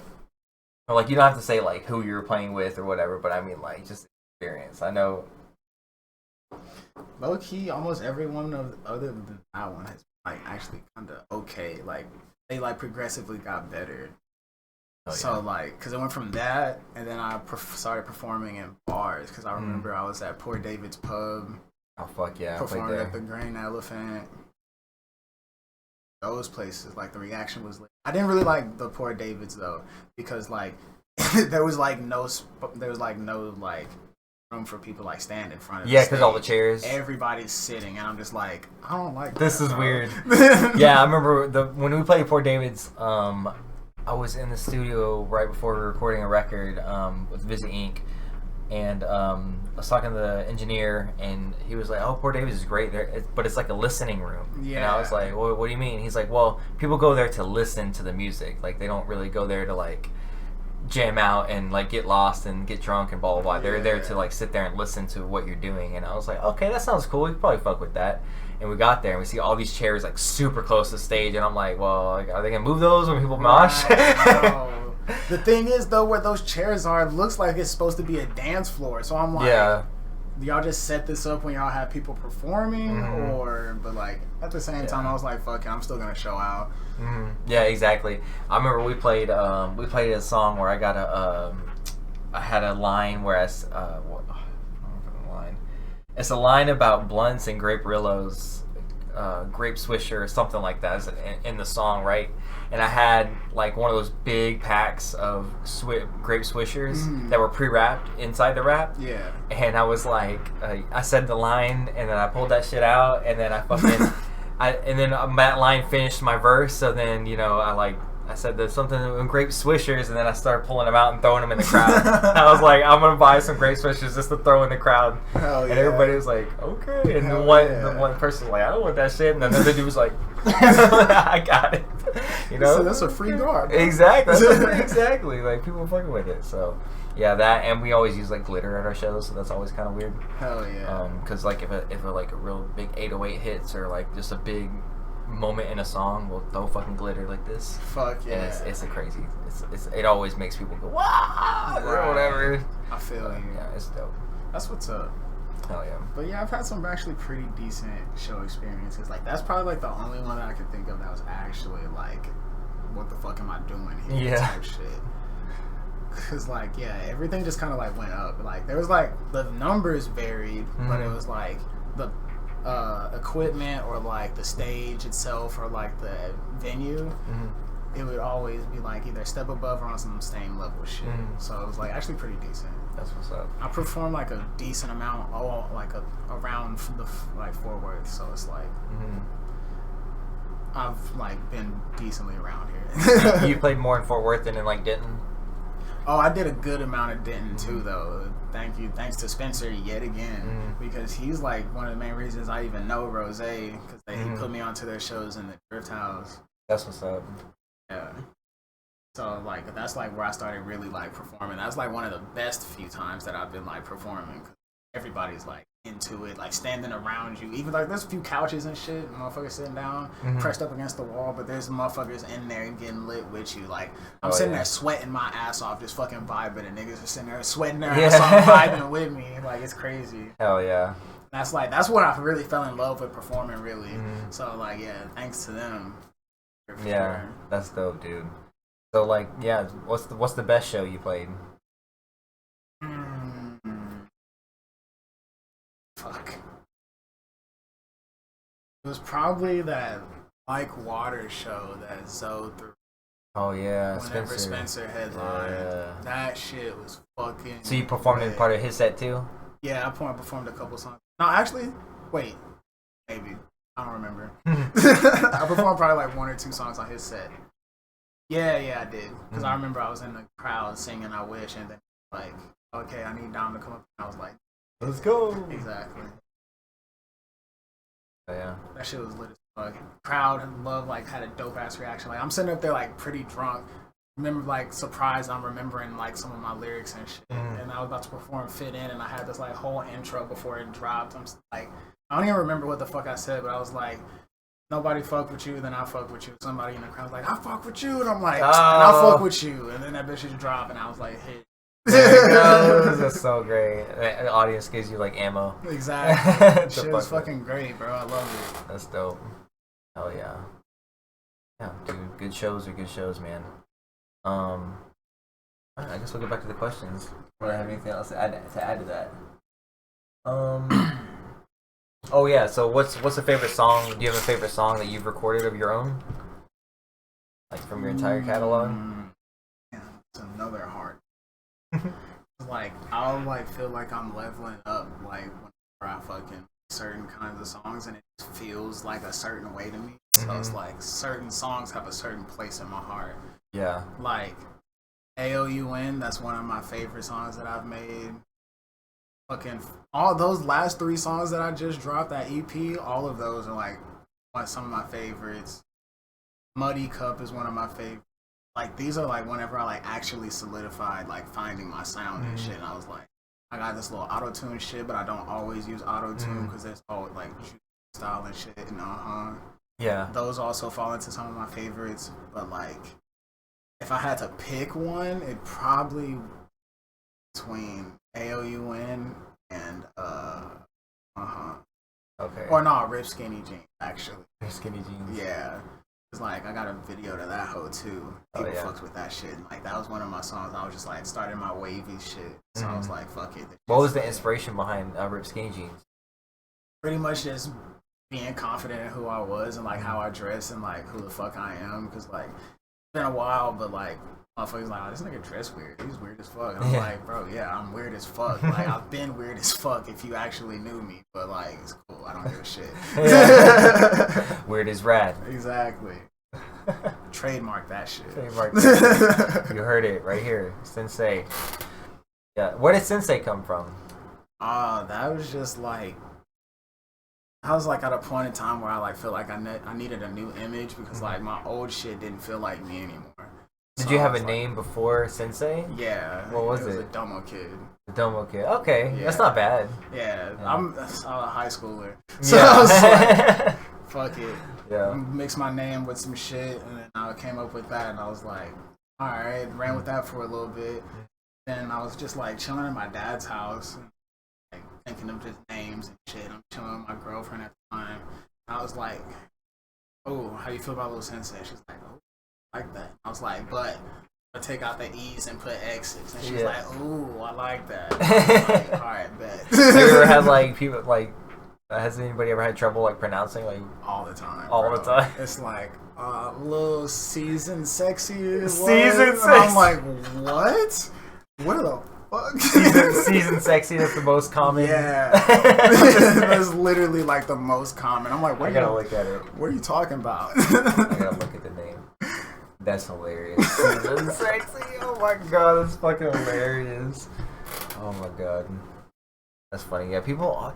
I've always had like the type of name that people fuck up all the time too, which you know. I feel like yours is like straightforward. I was like b-nign. Yeah, b-nign. It is like people, a lot of people are familiar with the word, but a lot of people don't actually know the word. And I'm like, dude, nah. And then they really butcher the way you pronounce it, and they're hitting really close to like some fucked up words. So I'm like, nah. You just say b-nign. I would usually type B. And then the number 9, B-nign, and then they start calling me B-nign. And I'm like, you're almost there. He's gotta. But yeah, it is. But yeah, it's pretty. It's one of those things. It happened to like in we like used to backyard wrestle and shit like that. So like my name was like Tension, like which was like my real last name, but like kind of switched around and shit. But like. Some people didn't want to memorize the whole thing, so they just call me like my first name and shit like that. So yeah. It's like, man, it's not hard. It really isn't. It really isn't. But you know, I definitely relate to that. It's hilarious. Sxnsxi. You should call an album Sxnsxi. Like, I was low-key thinking about it. I'm like, just lean into just that please shit. some people real Or quick. just like talk like album name. My name is not Sxnsxi. Now I am Sxnsxi. That shit is hilarious. Share great memes. Oh yeah, I know what it is, but it don't taste like. She knows the line. That's the line that I said. I know what it says, but it don't taste like grape to me. Because I was talking about it tasting more like weed than grape, than the Rillo. And so then I just threw them shits into the crowd. She knows all my lyrics. You already know. Hey, you always need one who knows all your lyrics. Yeah, hell yeah. She's the one. Yeah.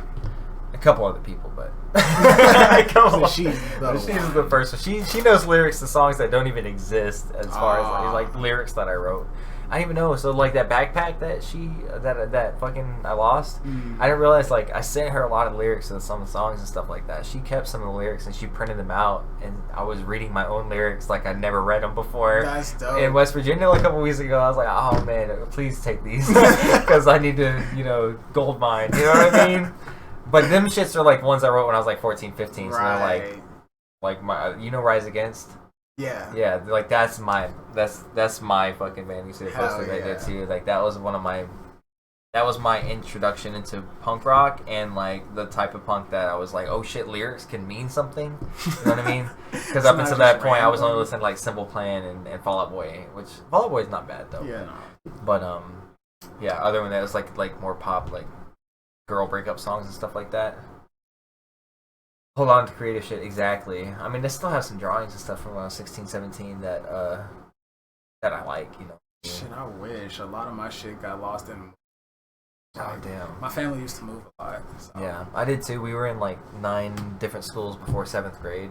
Lived in Oregon, Colorado, Oklahoma, at Azle, and just different spaces everywhere. I was just all over Texas before work. Oh yeah? Yeah. Why were you moving a lot?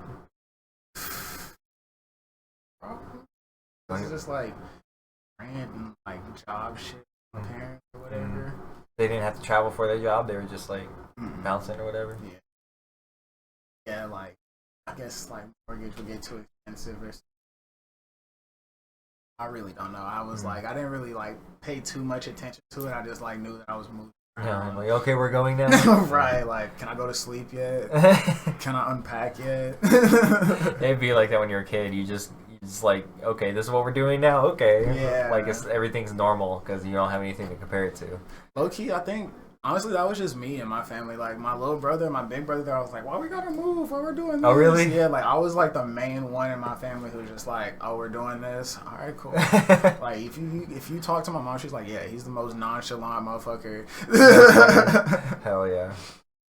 Yeah, dude. I know a lot of people who move around a lot, usually like military kids or like you know, my dad was an electrician, a union electrician, so he would go like sign all these what they call sign books where they can get on a list to get a job. Oh, okay. And so wherever called him first, that's where he'd go. So Gotcha. yeah, that's how we ended up in Colorado and Oregon, fucking everywhere else. And I wish it would have been like some traveling shit like that. Yo, it was dope, dude. I'm like. We definitely stunted socially, you know, because we didn't have that many friends for like very long. Yeah. So, but other than that, like as far as the spots we stayed, like me and Painted, we vacationed to Colorado like almost every year. Like last year we went twice. We went in April. Nice. Which is dope because 420 had just Hell hit. yeah. Oh, it's so dope. And then we went back in December, I think.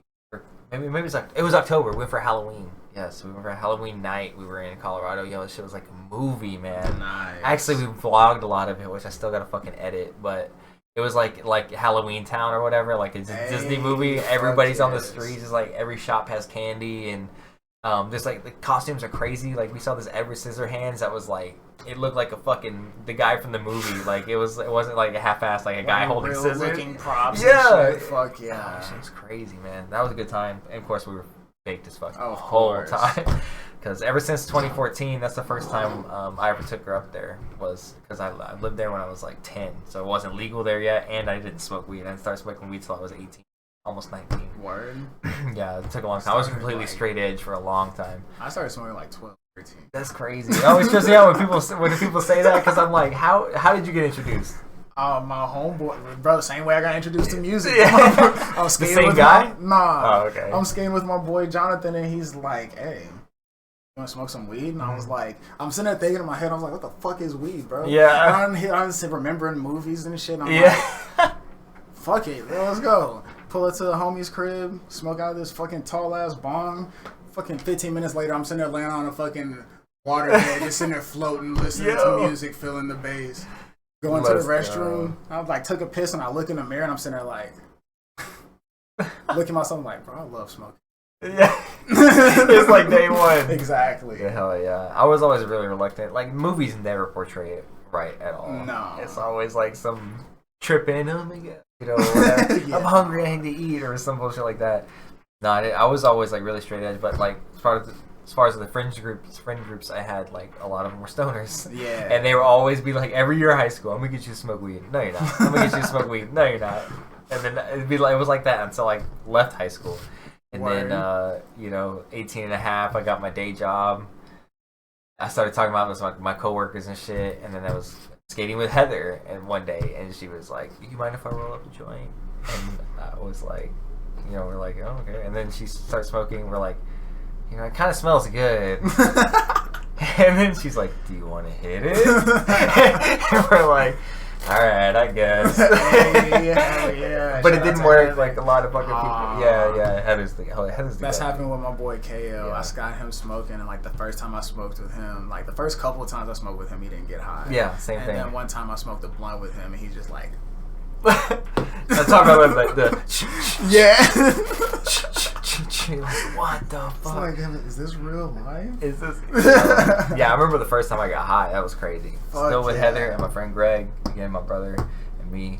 We're in like this makeshift like smoke shack he had in his backyard because they didn't want to smoke in the house, but his parents are cool with it. Word. So we're out there, some benches Sounds and a table in the morning. Teenage parent It was shit. straight up. Like, it was, and so we had he like loaded the I think it was a bong or a steamroller, some type of steamroller or something. Oh, I don't like Shit, those. and it was like on, I was like, what the fuck? Yeah. So and then I think we smoked like that next weekend, and then I passed out with a sleep. And I always had like some type of insomnia. I couldn't really sleep well during the night. Same. Yeah, I'd be waking up all the time. I felt like I didn't sleep. smoked weed that first time. I woke up, it was like bright sunny, and I was like, oh my god, how long was I sleeping? I was like, fucking 9 hours. Yo, I'm gonna do this before I go to sleep every night. Hell yeah. And that's kind of how it started. Low key, weed is like one other reason I started rapping too, because I was like always listening to Wiz Khalifa. Like, oh yeah, I wasn't even smoking yet, listening to Wiz Khalifa. Like I was a fucking stoner. I always slept on Wiz. I'm still never really listened to him to this day. Damn. I don't think I've heard a full song of his. I know, it's crazy, right? Let me not. I know, right? It's crazy. I fucks with Wiz so much. I'm going to one day because I know Mike's a huge fan too. Hell yeah! Like Wiz, along with Mac and like Juice and X, they like were part of the reason I was like found the strength to be like, all right, fuck these niggas, I'm gonna be me. So it's like, that's what it is. They are like for a long time. Yeah, they're like super unique. Like, hell yeah. I love that because like up until that point, me and Mike talked about too. Like, a lot of people are doing the same shit or. It's like a copy of a copy of a copy of a copy. Yeah, recycling the same shit. Yeah, coming off like the early 2000s, mid 2000s, like party rap, which like everything was like apple bottom jeans or if you want it, you can get it. Let me know, and just it was all the kind of same type of song, the same type of beat, and then it wasn't. And I heard Mac Miller for the first time actually last year. like I said, I don't listen to a lot of stuff that's like really widely known. Yo, everything I listen to is like my influences. You know what I'm saying? Or like a band they played with, or or I'll see a band play live and then like their opener. I'm like, who the fuck was this motherfucker? And then I'll go check them out, and then I get fucking obsessed. So it's always like some offshoot of what I already know. It's just very niche, like my musical taste. So that's one of the reasons I try to start listening to one record a week, a new record a week, and to catch up. That's how I listen to Kid Cudi and when I listened to them for the first time, and just all these other bands I've been trying to catch up on. So whenever you get the chance, bro, get on YouTube and look up the Tiny Desk concert with Mac Miller. I watched that. Yeah, that's the first time I heard him.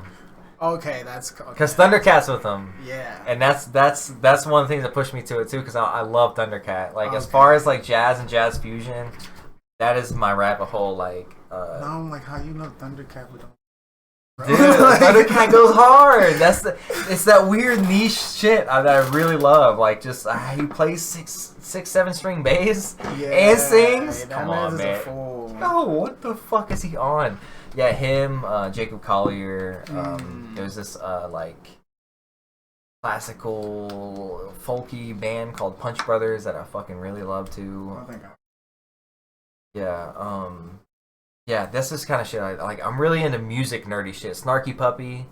You know Erykah Badu? Yep. Okay, so Corey Henry played keys with her at one point. He's in Snarky Puppy. Fucking a master at just like owning the keyboard. He plays like a stack keyboard, you know what I'm saying? So you have two different sounds.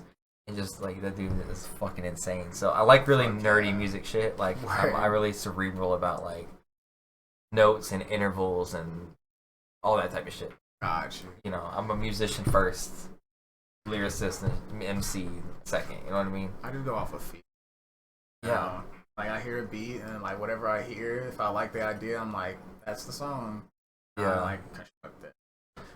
So yeah, I listen to other like podcasts and stuff, and other rappers talk about like finding a beat and being like, "Yo, I love this vibe," and I'm like, I wish I could I wish I could be in that headspace because like a little bit. I don't know if jaded's the right word, but like I just feel like I'm just way too conscious of like, okay, I've already done a song that goes from a major four to a minor or whatever major one to a minor four. Maybe I need to do something a little different. You know what I mean? Like I guess it's too conscious about that. As like I'm using the same chord progression too many times, or using the same melody, you know, or whatever. You know. So I was like, I wish I could just like listen to something like I like the vibe of this, but it really just. You know, and it comes down to like making my shit. I'm always analyzing shit so that I can like kind of steal it. You know what I mean? Like, oh, I really like what they did with the synth in this song. I'm gonna use that in this one. You know what I mean? That's kind of how I've always written, even when I was just writing on a guitar. Like, if a band did like this riff, I'm like, oh, like that. But what if instead of it going here, it went there, and then I just start kind of building my own thing off of that. Right. In the same way you were talking about, you know, finding your own sound and your own voice. You know what I'm saying? You're like, okay.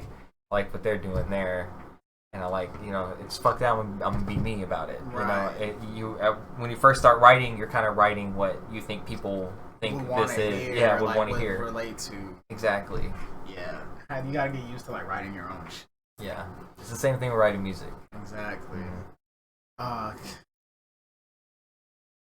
Actually, like notes on a piece of paper. Did you used to play an instrument or anything? I used to play violin, cello, trumpet, and my grandma was teaching. I never stuff. Oh, that's so dope. That's one thing. If you ever want to get back into it, get back on piano, because you can play piano, then you can control the whole world, because like MIDI keyboards exist. You know what I'm saying? Exactly. And you can make that. And with the technology now, you can make this thing sound like an acoustic guitar, or electric guitar, or whatever. So this is everything. So Hell yeah, if you're ever back into playing an instrument, definitely recommend doing that. I was wanting to learn how to play guitar. I got a lot of shit on my plate right now, so I was gonna have to wait. I'm worried. It's just muscle memory, man. That's all I can say. Like, I'm completely self-taught. Like, even like the theory knowledge that I have, like I just learned on YouTube, and just process of submersion or whatever, submersion learning. So yeah, completely self-taught. So like, it's just muscle memory when it comes down to it, and then building up calluses and shit. Right, got you. But it's dope. Definitely recommend playing. Also, like, there's studies that playing an instrument, which I'm assuming freestyling the same way, which I would love to see a scientific study about freestyling. I don't think enough research has been done on it, but I feel like freestyling is just as cerebrally like stimulating as like playing an instrument, because they've like proven that like playing an instrument does whatever for your IQ, and it does this for your actual memory, and and also your like hand-eye coordination, your motor skills, and everything. Like, it just everything goes up if you play a musical instrument. It doesn't even matter what it is, even if it's kazoo, or just sing, you know what I mean? Right. I'm assuming that I feel like freestyle will be on the list, if not really high on the list, of just being that, being that in control of your mind. It's crazy. Yeah. Like I said, just to let it free and let it flow. Yeah.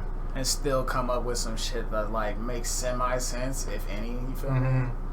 Like, sometimes I'll be freestyling, I don't even be saying shit. Like, bro, like, we'll be chilling with the homies, I'm sitting there fucked up, I'm just sitting there like, just trying to sell some saucy shit. But, like, it just comes out slide, because it's like, the delivery and, like, how you say shit really fucking matters. Yeah, that's crazy.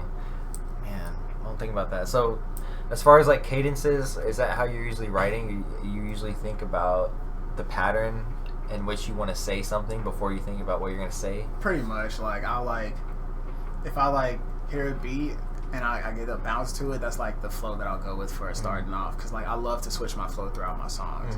So I'll like start off with a flow, and then if I feel a different like pocket and I like it, I'll write it to that hoe. So that's it's like dope. It's just like I'll just flow through different like flows, like back and forth, or just continuously forward. That's really dope, because it's like really similar to jazz, like, in a lot of ways. Like, jazz is like a musical language. If you know the chords, you just you play the notes in your own voice.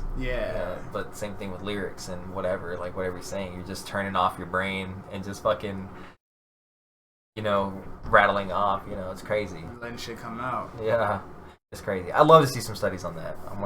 That'd be interesting, because there's a lot of science in music, but I don't think there's enough on hip hop, you know what I mean, that's not like too analytical about the actual music. I mean, like, as far as like how music fucks with your brain, because I know there was one study done about jazz musicians, and same thing, like just letting go, they just don't even think, and they just strumming away, or just taking a solo, over chords or whatever. That's what really amazed me about like rock music and jazz and shit, is like the solos, because it's like, a lot of those are like on the spot. It's just like, what the fuck?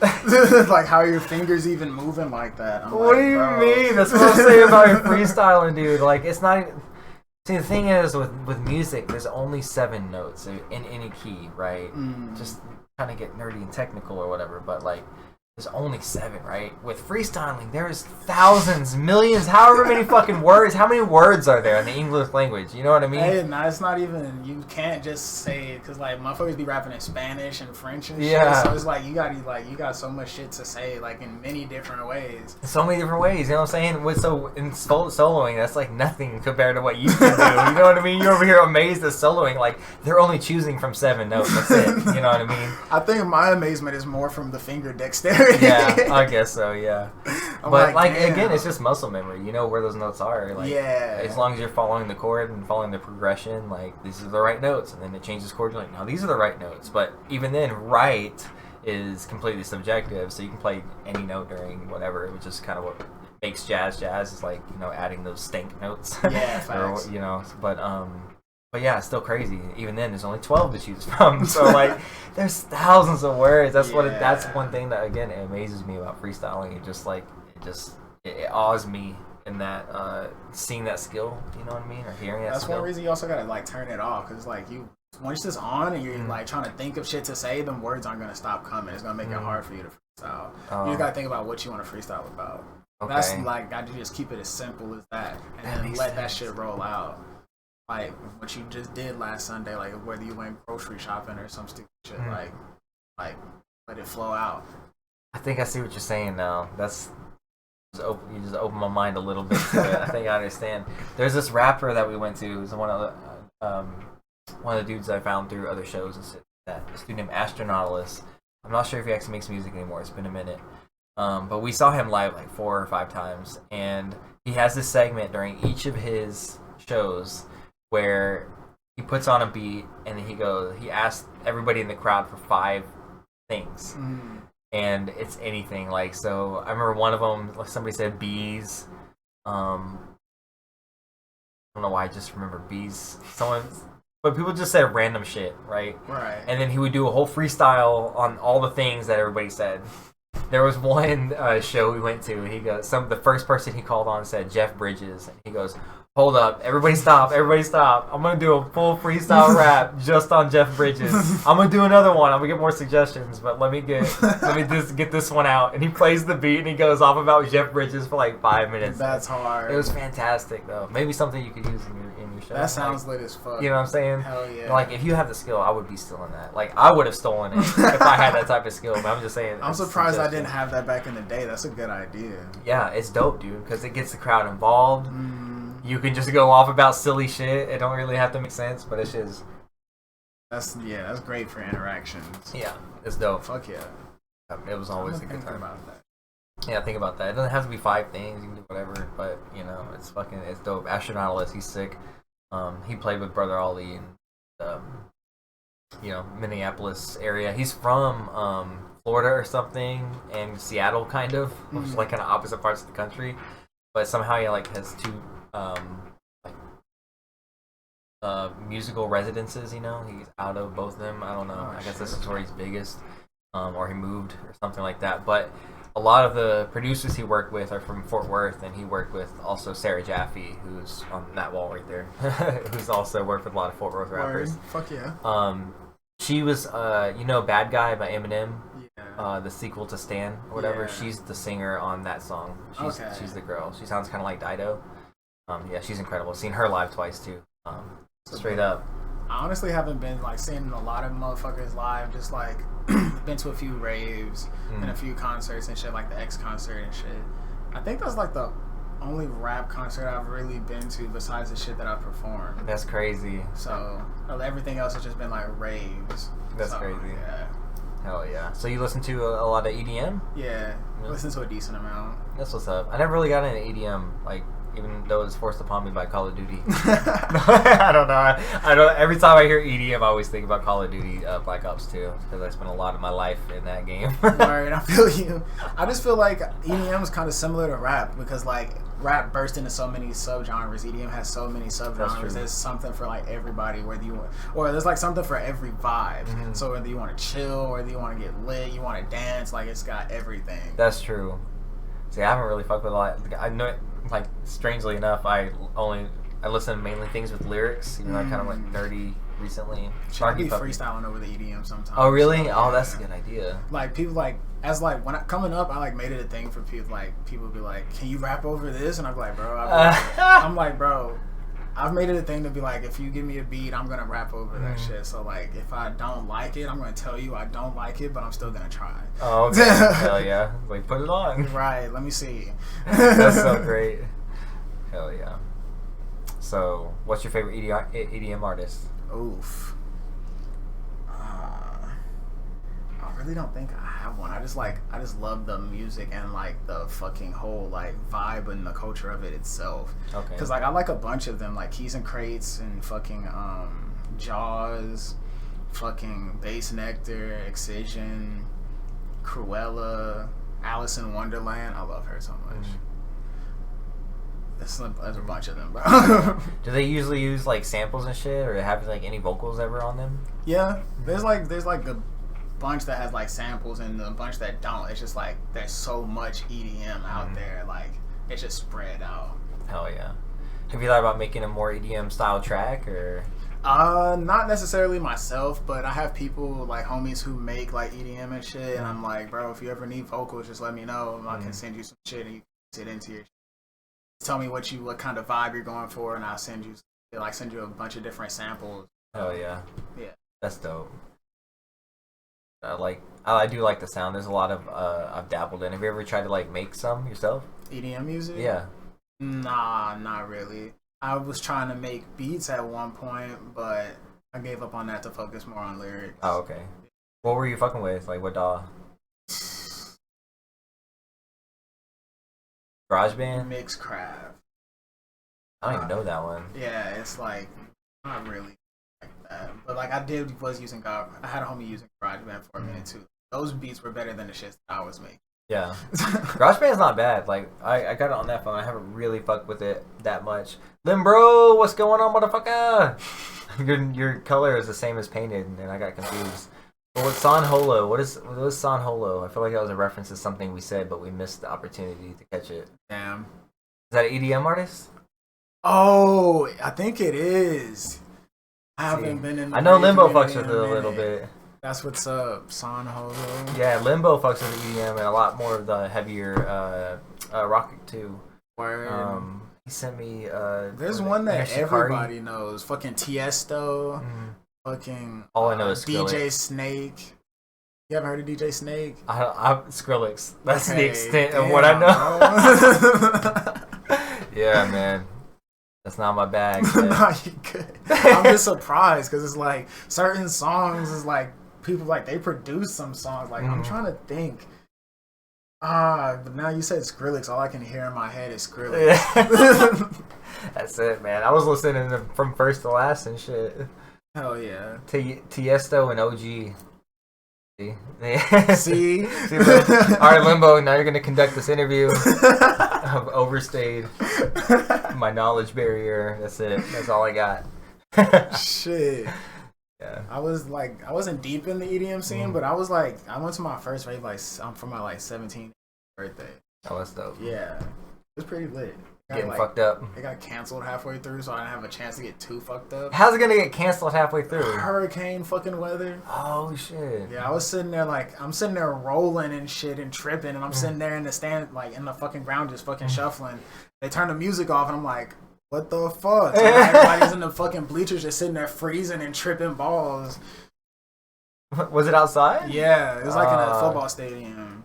Yeah, that sucks. Like a big stadium? Yeah, it was pretty damn big. That's crazy.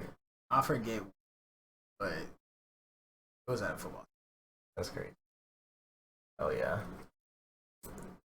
Something. Oh yeah, Payne has been wanting to make an EDM song for a while for introverts. Hey. I forgot the actual idea. She's gonna have to elaborate. You need vocals, I got you. Yeah, vocals. They're gonna have to fuck with some shit too. Like, there's you know about Cosmos and Chaos, the record I did with Mike? No, I don't think so. We did it. We released it in the beginning of 2022. It's 8 tracks. Like, me and Mike collaborated on the whole album. You know, every song is both me and him. So it's like kind of my style of production. You know, and then as far as like the music, like I wanted him to be really hands on with writing the music too. So like there's a couple MIDI parts he plays and stuff like that. But anyway, it's really dope. I want to make a Cosmos and Chaos Part 2. Where and the idea I have is having a feature on each track. It's only going to be 8 tracks, so yeah, you were one of the ones I had in mind. So, Word. Yeah, so I'm down. Yeah, Let me know. yeah, I gotta write the list and then I'm gonna start making beats and shit like that. I have some beats already that I have in mind that I want to use with it, but yeah, otherwise I want to kind of like start producing some shit from scratch just for the record because that's kind of how I like to I've been working recently is like to produce for a record because I just kind of switched. I do like a record a year and then a bunch of singles throughout the year. Right. So with my singles, I always write them as intended to be singles. And with my records, I always like kind of take my time and I'll write them over years. So yeah. Got you. But like the first song me and Mike started was in 2017, and it was just a beat, and I sent it to him, and then his FL couldn't handle it, and my FL couldn't handle it, and so then it just kind of sat on the back burner, and then I went and made all my shit from 2017 to 2021, and then Mike was on a couple songs on my 2021 record, but then I was like, yo, let's make Cosmos and Chaos. I already had the name in my head, like, cause I'm like a huge like space nerd, like yeah. So figured. Yeah. So like I have Cosmos down there, the book, the show. Yeah. You know, Cosmos is my shit. But yeah, and then Mike Chaos. Chaos is the opposite of Cosmos. Yeah. So I was like, our name is like, if we ever make a record together, it's gonna be called Cosmos and Chaos. So that's why. That's pretty dope. We had the name before we had anything else. Yeah.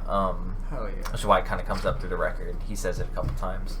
But anyway, we're gonna make a sequel. I'm really excited for that because, yeah, I've gotten better. You know, like you said, you level up every time. Exactly. Yeah. The shit, it just feels good. Too. Yeah. Hell yeah. All right. Let me ask you some more shit before we get off of here. Oh yeah. So this is kind of a cliche question, but is there anybody that I feel like it's obvious right now, but is there anyone that you wish you could? You also said it earlier that you wish you could collaborate, like living or dead. Yeah, definitely Juice. Want to get a song with Wiz, Lil Wayne.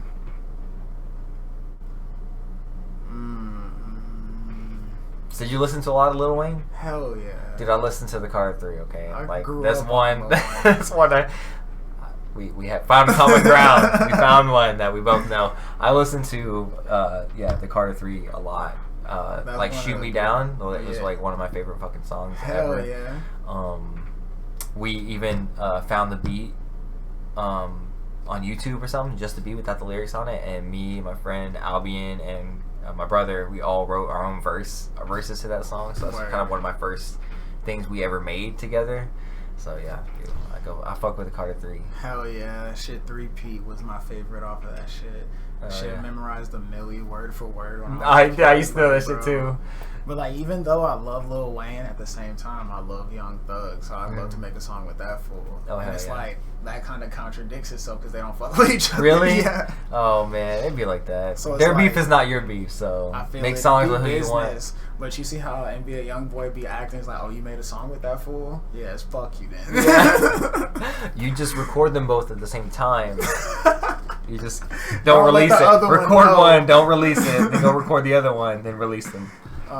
That's asking for trouble, bro. Yeah. I'm like very truthful when it comes to certain shit, so it's it's like, by the way, I just did a song with Weezy. Yeah, like I don't know how you feel about this one. That sucks. Man, that sucks when there's beef like that. It's not fun. Because then, you have people like, you that are inspired by more than one artist, and they might not like each other. It's like, now you can't fuck with one of them because they don't fuck with each other. And now I gotta choose sides. That'd be like if Suicide Boys broke up. I'd be like, what do I do? Like, I'm probably gonna lean with Ruby, but fuck me, type shit. Yeah, I don't know them either. Are they the one? Who are they? Suicide Boys? Yeah. You're killing me, Smalls. Yeah, I don't know shit. I'm telling you, I don't know shit. They're relatively like new and relevant too. Like, I know, because people ask me if I fuck with them all the time, but I can't remember which ones they are. I feel like I heard one, but I feel like I'm thinking of someone else. Got long ass hair, tall white boys, face tats. They the ones who be talking about fucking opium, hair on and shit. Oh, okay. Yeah, I don't think I fuck with them at all. I don't think that was my shit. I think I heard one song because somebody asked me. Somebody was like, "Yo, you look like you have a good taste in music." I'm like, "I do, but what are you trying to say?" Right. And he goes, "Do you listen to Suicide Boys?" And I'm like, I was like, "I don't really know who that is." And I think I listened to them that day, and I was like, I don't. Maybe, but I always give artists the benefit of the doubt because I'm like, I stopped becoming a hater. Like, I don't know. not to be a hater. Like if I don't like something, I just don't actively pursue it. Yeah. But I know for a fact that every artist has probably made something that I like. I just heard the wrong song. I feel like that about the Suicide Boys because like they got some fire ass shit. There's some songs that I don't like, really? But like there's some shit that like they say some certain shit and it makes you feel a certain way and you're like, whoa, okay, bet. Because it's like them coming up and getting through shit. Like a lot of shit that's like mad relatable that they spit about. It's like crazy. Yeah, sounds interesting. Yeah, I'm gonna have to find that song. Hold on, Suicide Boys make a decent amount of tracks with Getter. What? Yeah, who is Getter? You know, Getter's from Eating too. Interesting. That sounds... Constant progression. Let's go. See, all about that leveling up every time. Let's go. Always got to. Oh, he has a song with Oliver Tree. Yeah. See, Limbo put me on Oliver Tree. Oliver Tree. I don't really listen to Oliver Tree too much. I've heard a few songs because he got that shit with Trippy and Ski Mask. Because I fucks with both of them too. But I haven't really listened to a lot of his shit. I think he got the Island Boys in a music video, and that's what really turned me. The Island Boys. That's who I was thinking of when you were saying Suicide Boys, because they're the ones with the crazy like palm tree hair. Yeah, that's not the Suicide. That's not Suicide. See that? Okay, so I don't think I've heard the Suicide Boys. Because I was thinking that's who that was. Okay, definitely not. That was kind of disrespectful. Don't know. They're both boys. They're all boys. I'm gonna have to show you. I'm gonna have to show you some Suicide Boys. Yeah, I suck. It is what it is. You know? It's not that deep, bro.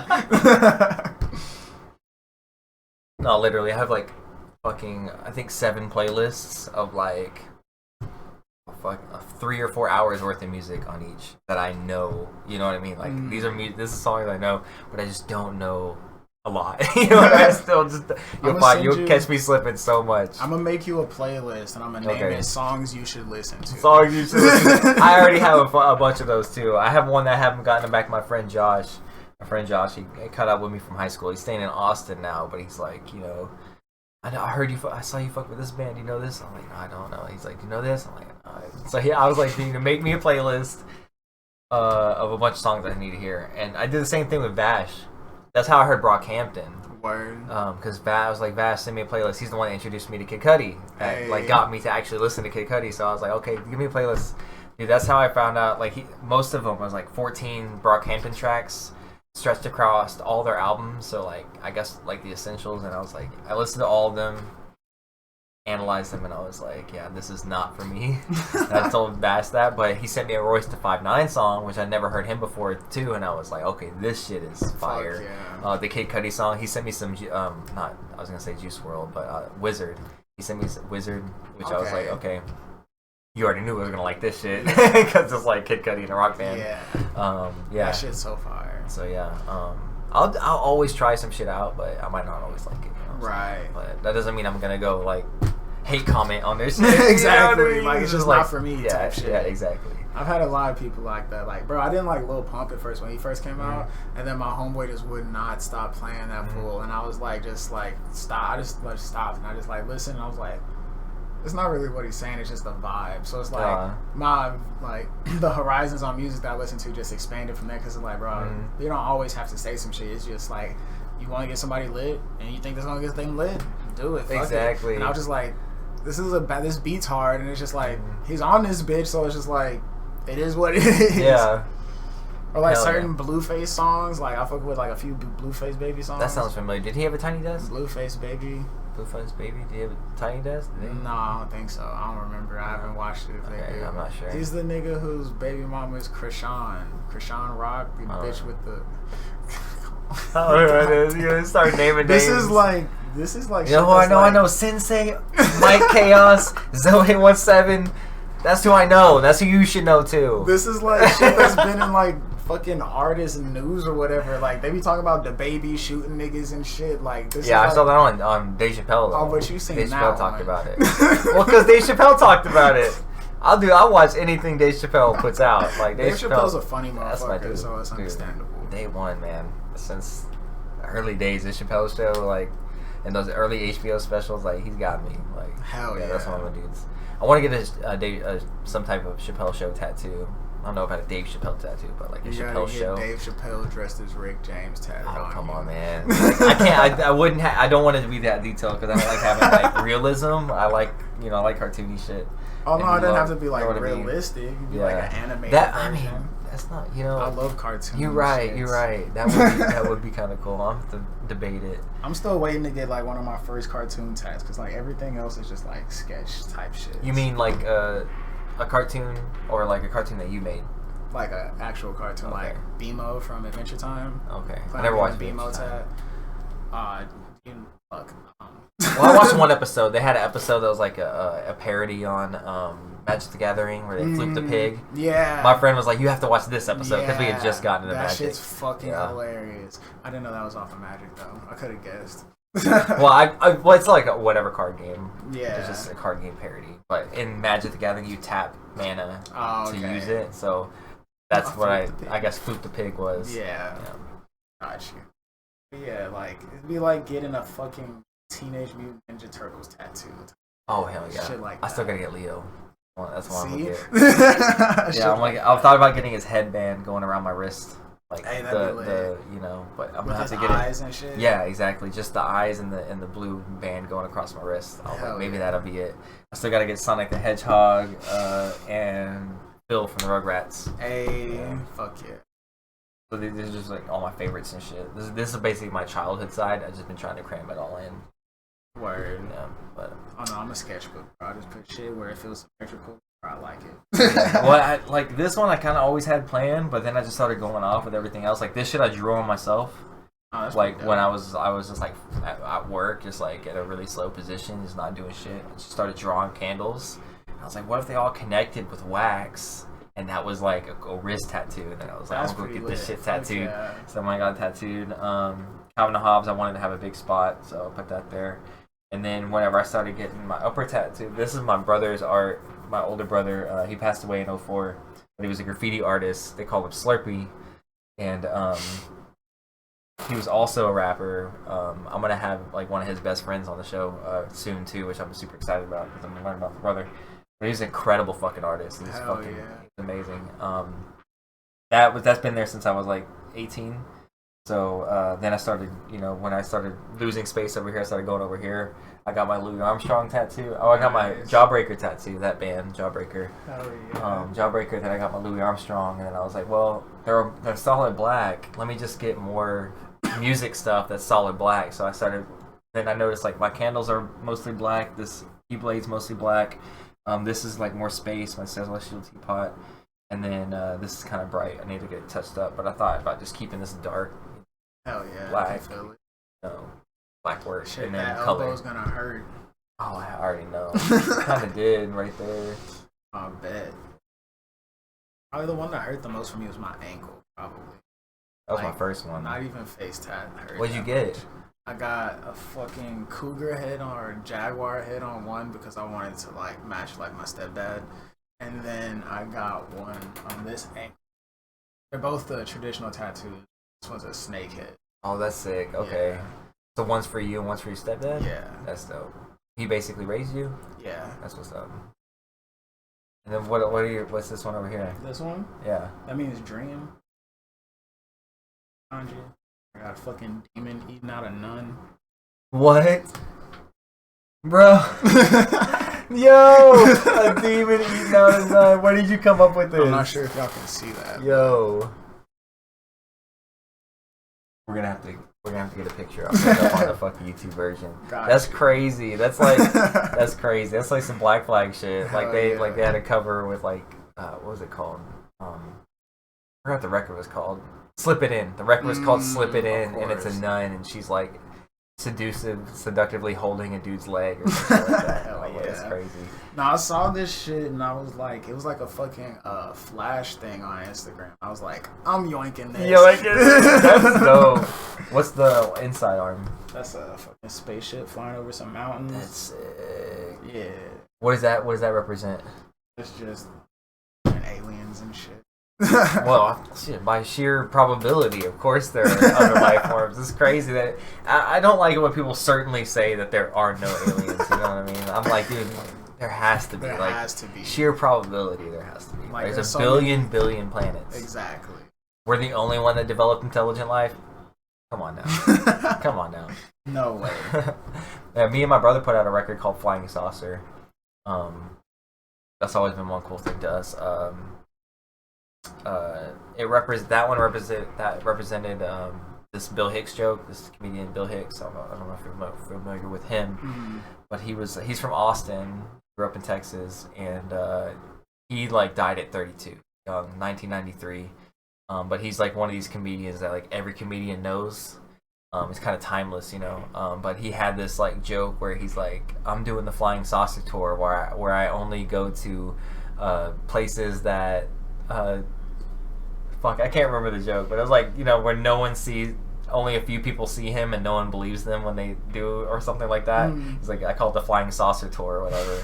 And so, you know, we're like, you know, we just use that. I always use it. That's pretty dope. Yeah. Oh yeah.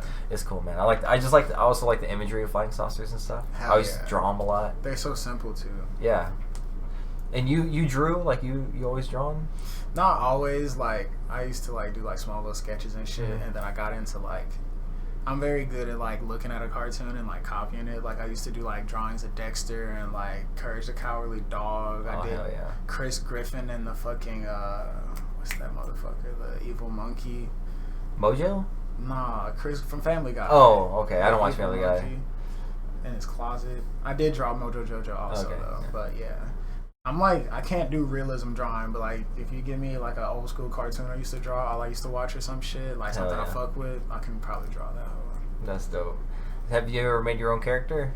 Nah, like for me, like when it comes to like drawing shit, that's like, it comes out like weirdly cartoon. It's like weird cartoonish, like. So, I just could never get the hang of like actually drawing my own shit like that. Okay. Hell yeah. Have you ever thought about drawing your own tattoo? It's getting something weird that you draw or drew? Not really, like, there's like, I did this, like, I copied like some calligraphy for like my daughter's name. That's what I actually plan on getting tatted. Oh, that's dope. That's like the only thing that I can actually think of. But yeah, like besides that, no, not really. Like, I have recreated like tattoos. Like, I got this tribal tattoo that I've drawn in my fucking journal and shit. Oh, that's cool. And just like other shits, like it's like a magic looking eye or something like that. Just like simple shit like that. But Oh, yeah. like nothing that's like really mine besides that. Hell yeah. What is the face tattoo? It's 3 stars That's dope. What's that for? You just... because I'm a star cuz. Hell yeah. Let's go. That's And dope. then I got EG4L right here. Oh, that's cool. Nice. Hell yeah, dude. Yeah, I thought about getting something. One of my favorite face tattoos I've seen is Lars from his band Rancid. He has like a skull and crossbones. That'd be lit. Yeah, I always thought that was cool. I wouldn't know what I want to get. I definitely want to get the top of my head tattooed. That'd be dope. You ever seen Lords of Dogtown? Nah. You never seen that shit? You ever seen Dogtown and Z-Boys? No? Oh, it's just so dope. Low key, I'm not even gonna lie to you. Like, fucking Walking Dead turned me off to a bunch of zombies. Really? No, it's about skateboarding. Oh, word? Yeah. What? Yeah, Is so the- the beginning of skateboarding, like Oh, how no, it I've came to never be watched when that they shit. first got polyurethane wheels. Nah, like I like didn't like learn anything about skateboarding when I started. I just jumped the fucking. Oh, okay. I was just like, oh, this shit looks fun, and I started Yeah. skating with homie. I was like, Yeah. is this some- No, Lords of Dogtown. Dogtown is Santa Monica, California, which is where like there was a big drought in like the 60s, and people were like, you can't use water. You got to conserve all our water. So everybody's swimming pools had emptied. Oh, Right, so okay. then that's when the first skaters That like sounds went to the pools and they're familiar, like, "Yo, actually. let's skate these bitches." You know, they're dry and nobody's Fuck using yeah. them. Let's do it, and that's where pool skating came into be. That's lit. Stacey Peralta, Tony Alva, Hey. Jay Adams. You know, Yeah. the 3 main characters of the movie Lords of Dogtown are Stacey Peralta, Tony Alva, and Jay Adams, and it basically like centers on them. It's also one of Heath Ledger's last movies. Oh shit. Yeah, he played Skip Inglum. I'm gonna have to pee. Sure. Yeah, dude, it's dope, man. Yeah, but in the movie, Jay Adams, he like fucking finds out one of the kids the kid that owned the dog bowl, the famous dog bowl, where the dogs would hang around and they while they were skating. The kid that owned it, he was dying of cancer. So like his dying wish, like even when the water came back, was like to never fill his pool up. Like I want this to always be skating. This is a skate pool. And so like his parents like kept it dry and everything. And Jay Adams, like as a tribute to him, he had like brain cancer and shit. So as a tribute, he like shaved his head since he had to shave his head, he shaved his own head. And then he got the big ass scar on his head, and he put like a zipper. He drew like a zipper on his fucking head. So I always thought that was fucking dope. That's actually dope. Yeah, so I want to get something like that tattooed, like a zipper, but That's like clever. open it, unzipping it with some crazy shit in there. I thought that'd be dope. That's clever as shit. Yeah. See a little bit of brain in there. Yeah. That's clever. I don't know if I do a brain. I'll probably like do some spacey shit. That's the first thing That'd I be thought lit of. too. Yeah, just like some cosmic galaxy. Yeah, I've thought about skull tattoos, but I'm like, I gotta cut. Yeah. See, I cut my shit, so I'm good. Oh, see, yeah, nah, bro. I had my shit long for a minute, and then I was like, it's too much maintenance. I was shedding all over the fucking house. I ain't even really gotta make that. Like, I just gotta wash it Yeah. decently. But I mean, like, I'm using a lot of shampoo. Like, Okay. maintenance, like getting in there, like with nothing. I'm just like, whoop. It's done. Rinse that shit off. You good? I feel you. Yeah. It's less hot during the summer, fucking, especially hitting like 110 degrees almost every Hell summer. yeah, it was like 100. Teleport to Me, my favorite track on the album off Wizard. I haven't listened to the whole album yet. Yeah, fucking. I don't know if that's one of the ones Vash sent me. I'd probably say mine is King. Probably. Wizard. So, came to some Wizard later. Fuck yeah. Hell yeah. You got any plans to get more tattoos? Oh hell yeah! Like I'm gonna be Like, what's like your next one? Like, I know I'm getting this shit next. I'm gonna black out my chest and put a white Rams on it. That's dope. Yeah. What's the RAM for? Aries. Oh, okay. That's your sign? Yep. Okay. That's April what's up. 12th. April 12th. That's what's up. Happy late birthday. That was like kind of close. Yeah, it's I all missed good. it. Appreciate I was like, I know I was in contact with you at that point. We had socials, but yeah, that's It's what's all up. good. Diamond Baby. That's even cooler. Oh, Diamond, like a birthstone. oh yeah. April's the diamond. Exactly. That's dope, man. Spring baby. I never liked mine. I'm fucking rude. You don't like Ruby? Yeah, I like the color blue. Oh, word. I Yeah. definitely fucks with. Yeah. Hell yeah. Yeah, that's pretty much all the questions I had. So the last thing I usually ask is if there's any upcoming events, plugs, anything that you want to talk about. I'm not sure about shows yet, so you can hit me on Instagram. I'll keep you posted on that. Yeah, as you can see, I put the Instagrams up above. If you're not already following them, he's right there. You can find him in my following too on my Instagram if you're already there. So yeah, Sxnsxi. Besides that, I'm writing an EP to lead up to a mixtape. The EP is called Taste My Texas, and the mixtape is called You Got Good Taste. Nice. Okay. So it's gonna be like some real wavy shit with a little bit of rage shit in there. So Okay. it's gonna be some shit to fuck. Nice. So you've already got things, beats and everything made. A few. Yeah, I got like the EP pretty much constructed, and I'm working on some songs for the mixtape. But I still need a few more songs to actually have my mixtape to where I want to feel like all right, now I just gotta dumb down on it and be hammer it in. You feel me? Yeah. Fuck yeah, dude. That's exciting. You get a release window. When you want to have it out by, or. Not really. It's just really in the works. I like to take my time with ever since I've been getting original beats and shit. I just get them and I take my time with them because usually I'll send shit to other people if I want a verse, and then sometimes they'll send it right back to me. Sometimes they won't. So I'm if I give it a deadline, it's kind of I'm putting the fucking pressure on them, and I don't want that because I want them to produce their shit. So I'm I want to so I'll be I want to drop it by this time, but it doesn't really bother me if I don't. Right. Type shit. Yeah. Because I can just move the date in another week or some shit. Exactly. Just wait till it's ready, then you can announce something. Exactly. Yeah, that's dope. Or I say it's not gonna be ready. I'll drop a single, so I'll all right, now I can extend it a little bit longer. Yeah. So the single will hold people over instead. So what's the concept?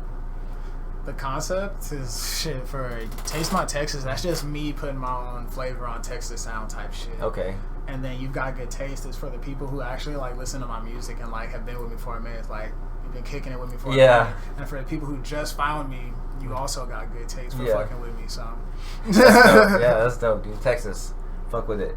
Yes, sir. Let's go. All right, man. Well, dude, it's been a pleasure having you. I think we can end it right there and go play some motherfucking Rocket League. Of course. I think it's the plan. Let's do this shit. So yeah, dude, thank you, Sensei, for hanging out with me today. This is in between. You know, we're hanging out, talking about the in betweens. Any questions or comments? You know, my dude is available right there on Instagram. go hang out with him. Thank you. Appreciate y'all. Appreciate it. Yeah. So yeah. Catch him live, Fort Worth. Make sure you follow. You can see everywhere he's gonna be playing. Thanks, Limbo, dude. Appreciate you for joining. Yeah, don't sleep. Texas, we out here. For real, been out here. Been out here.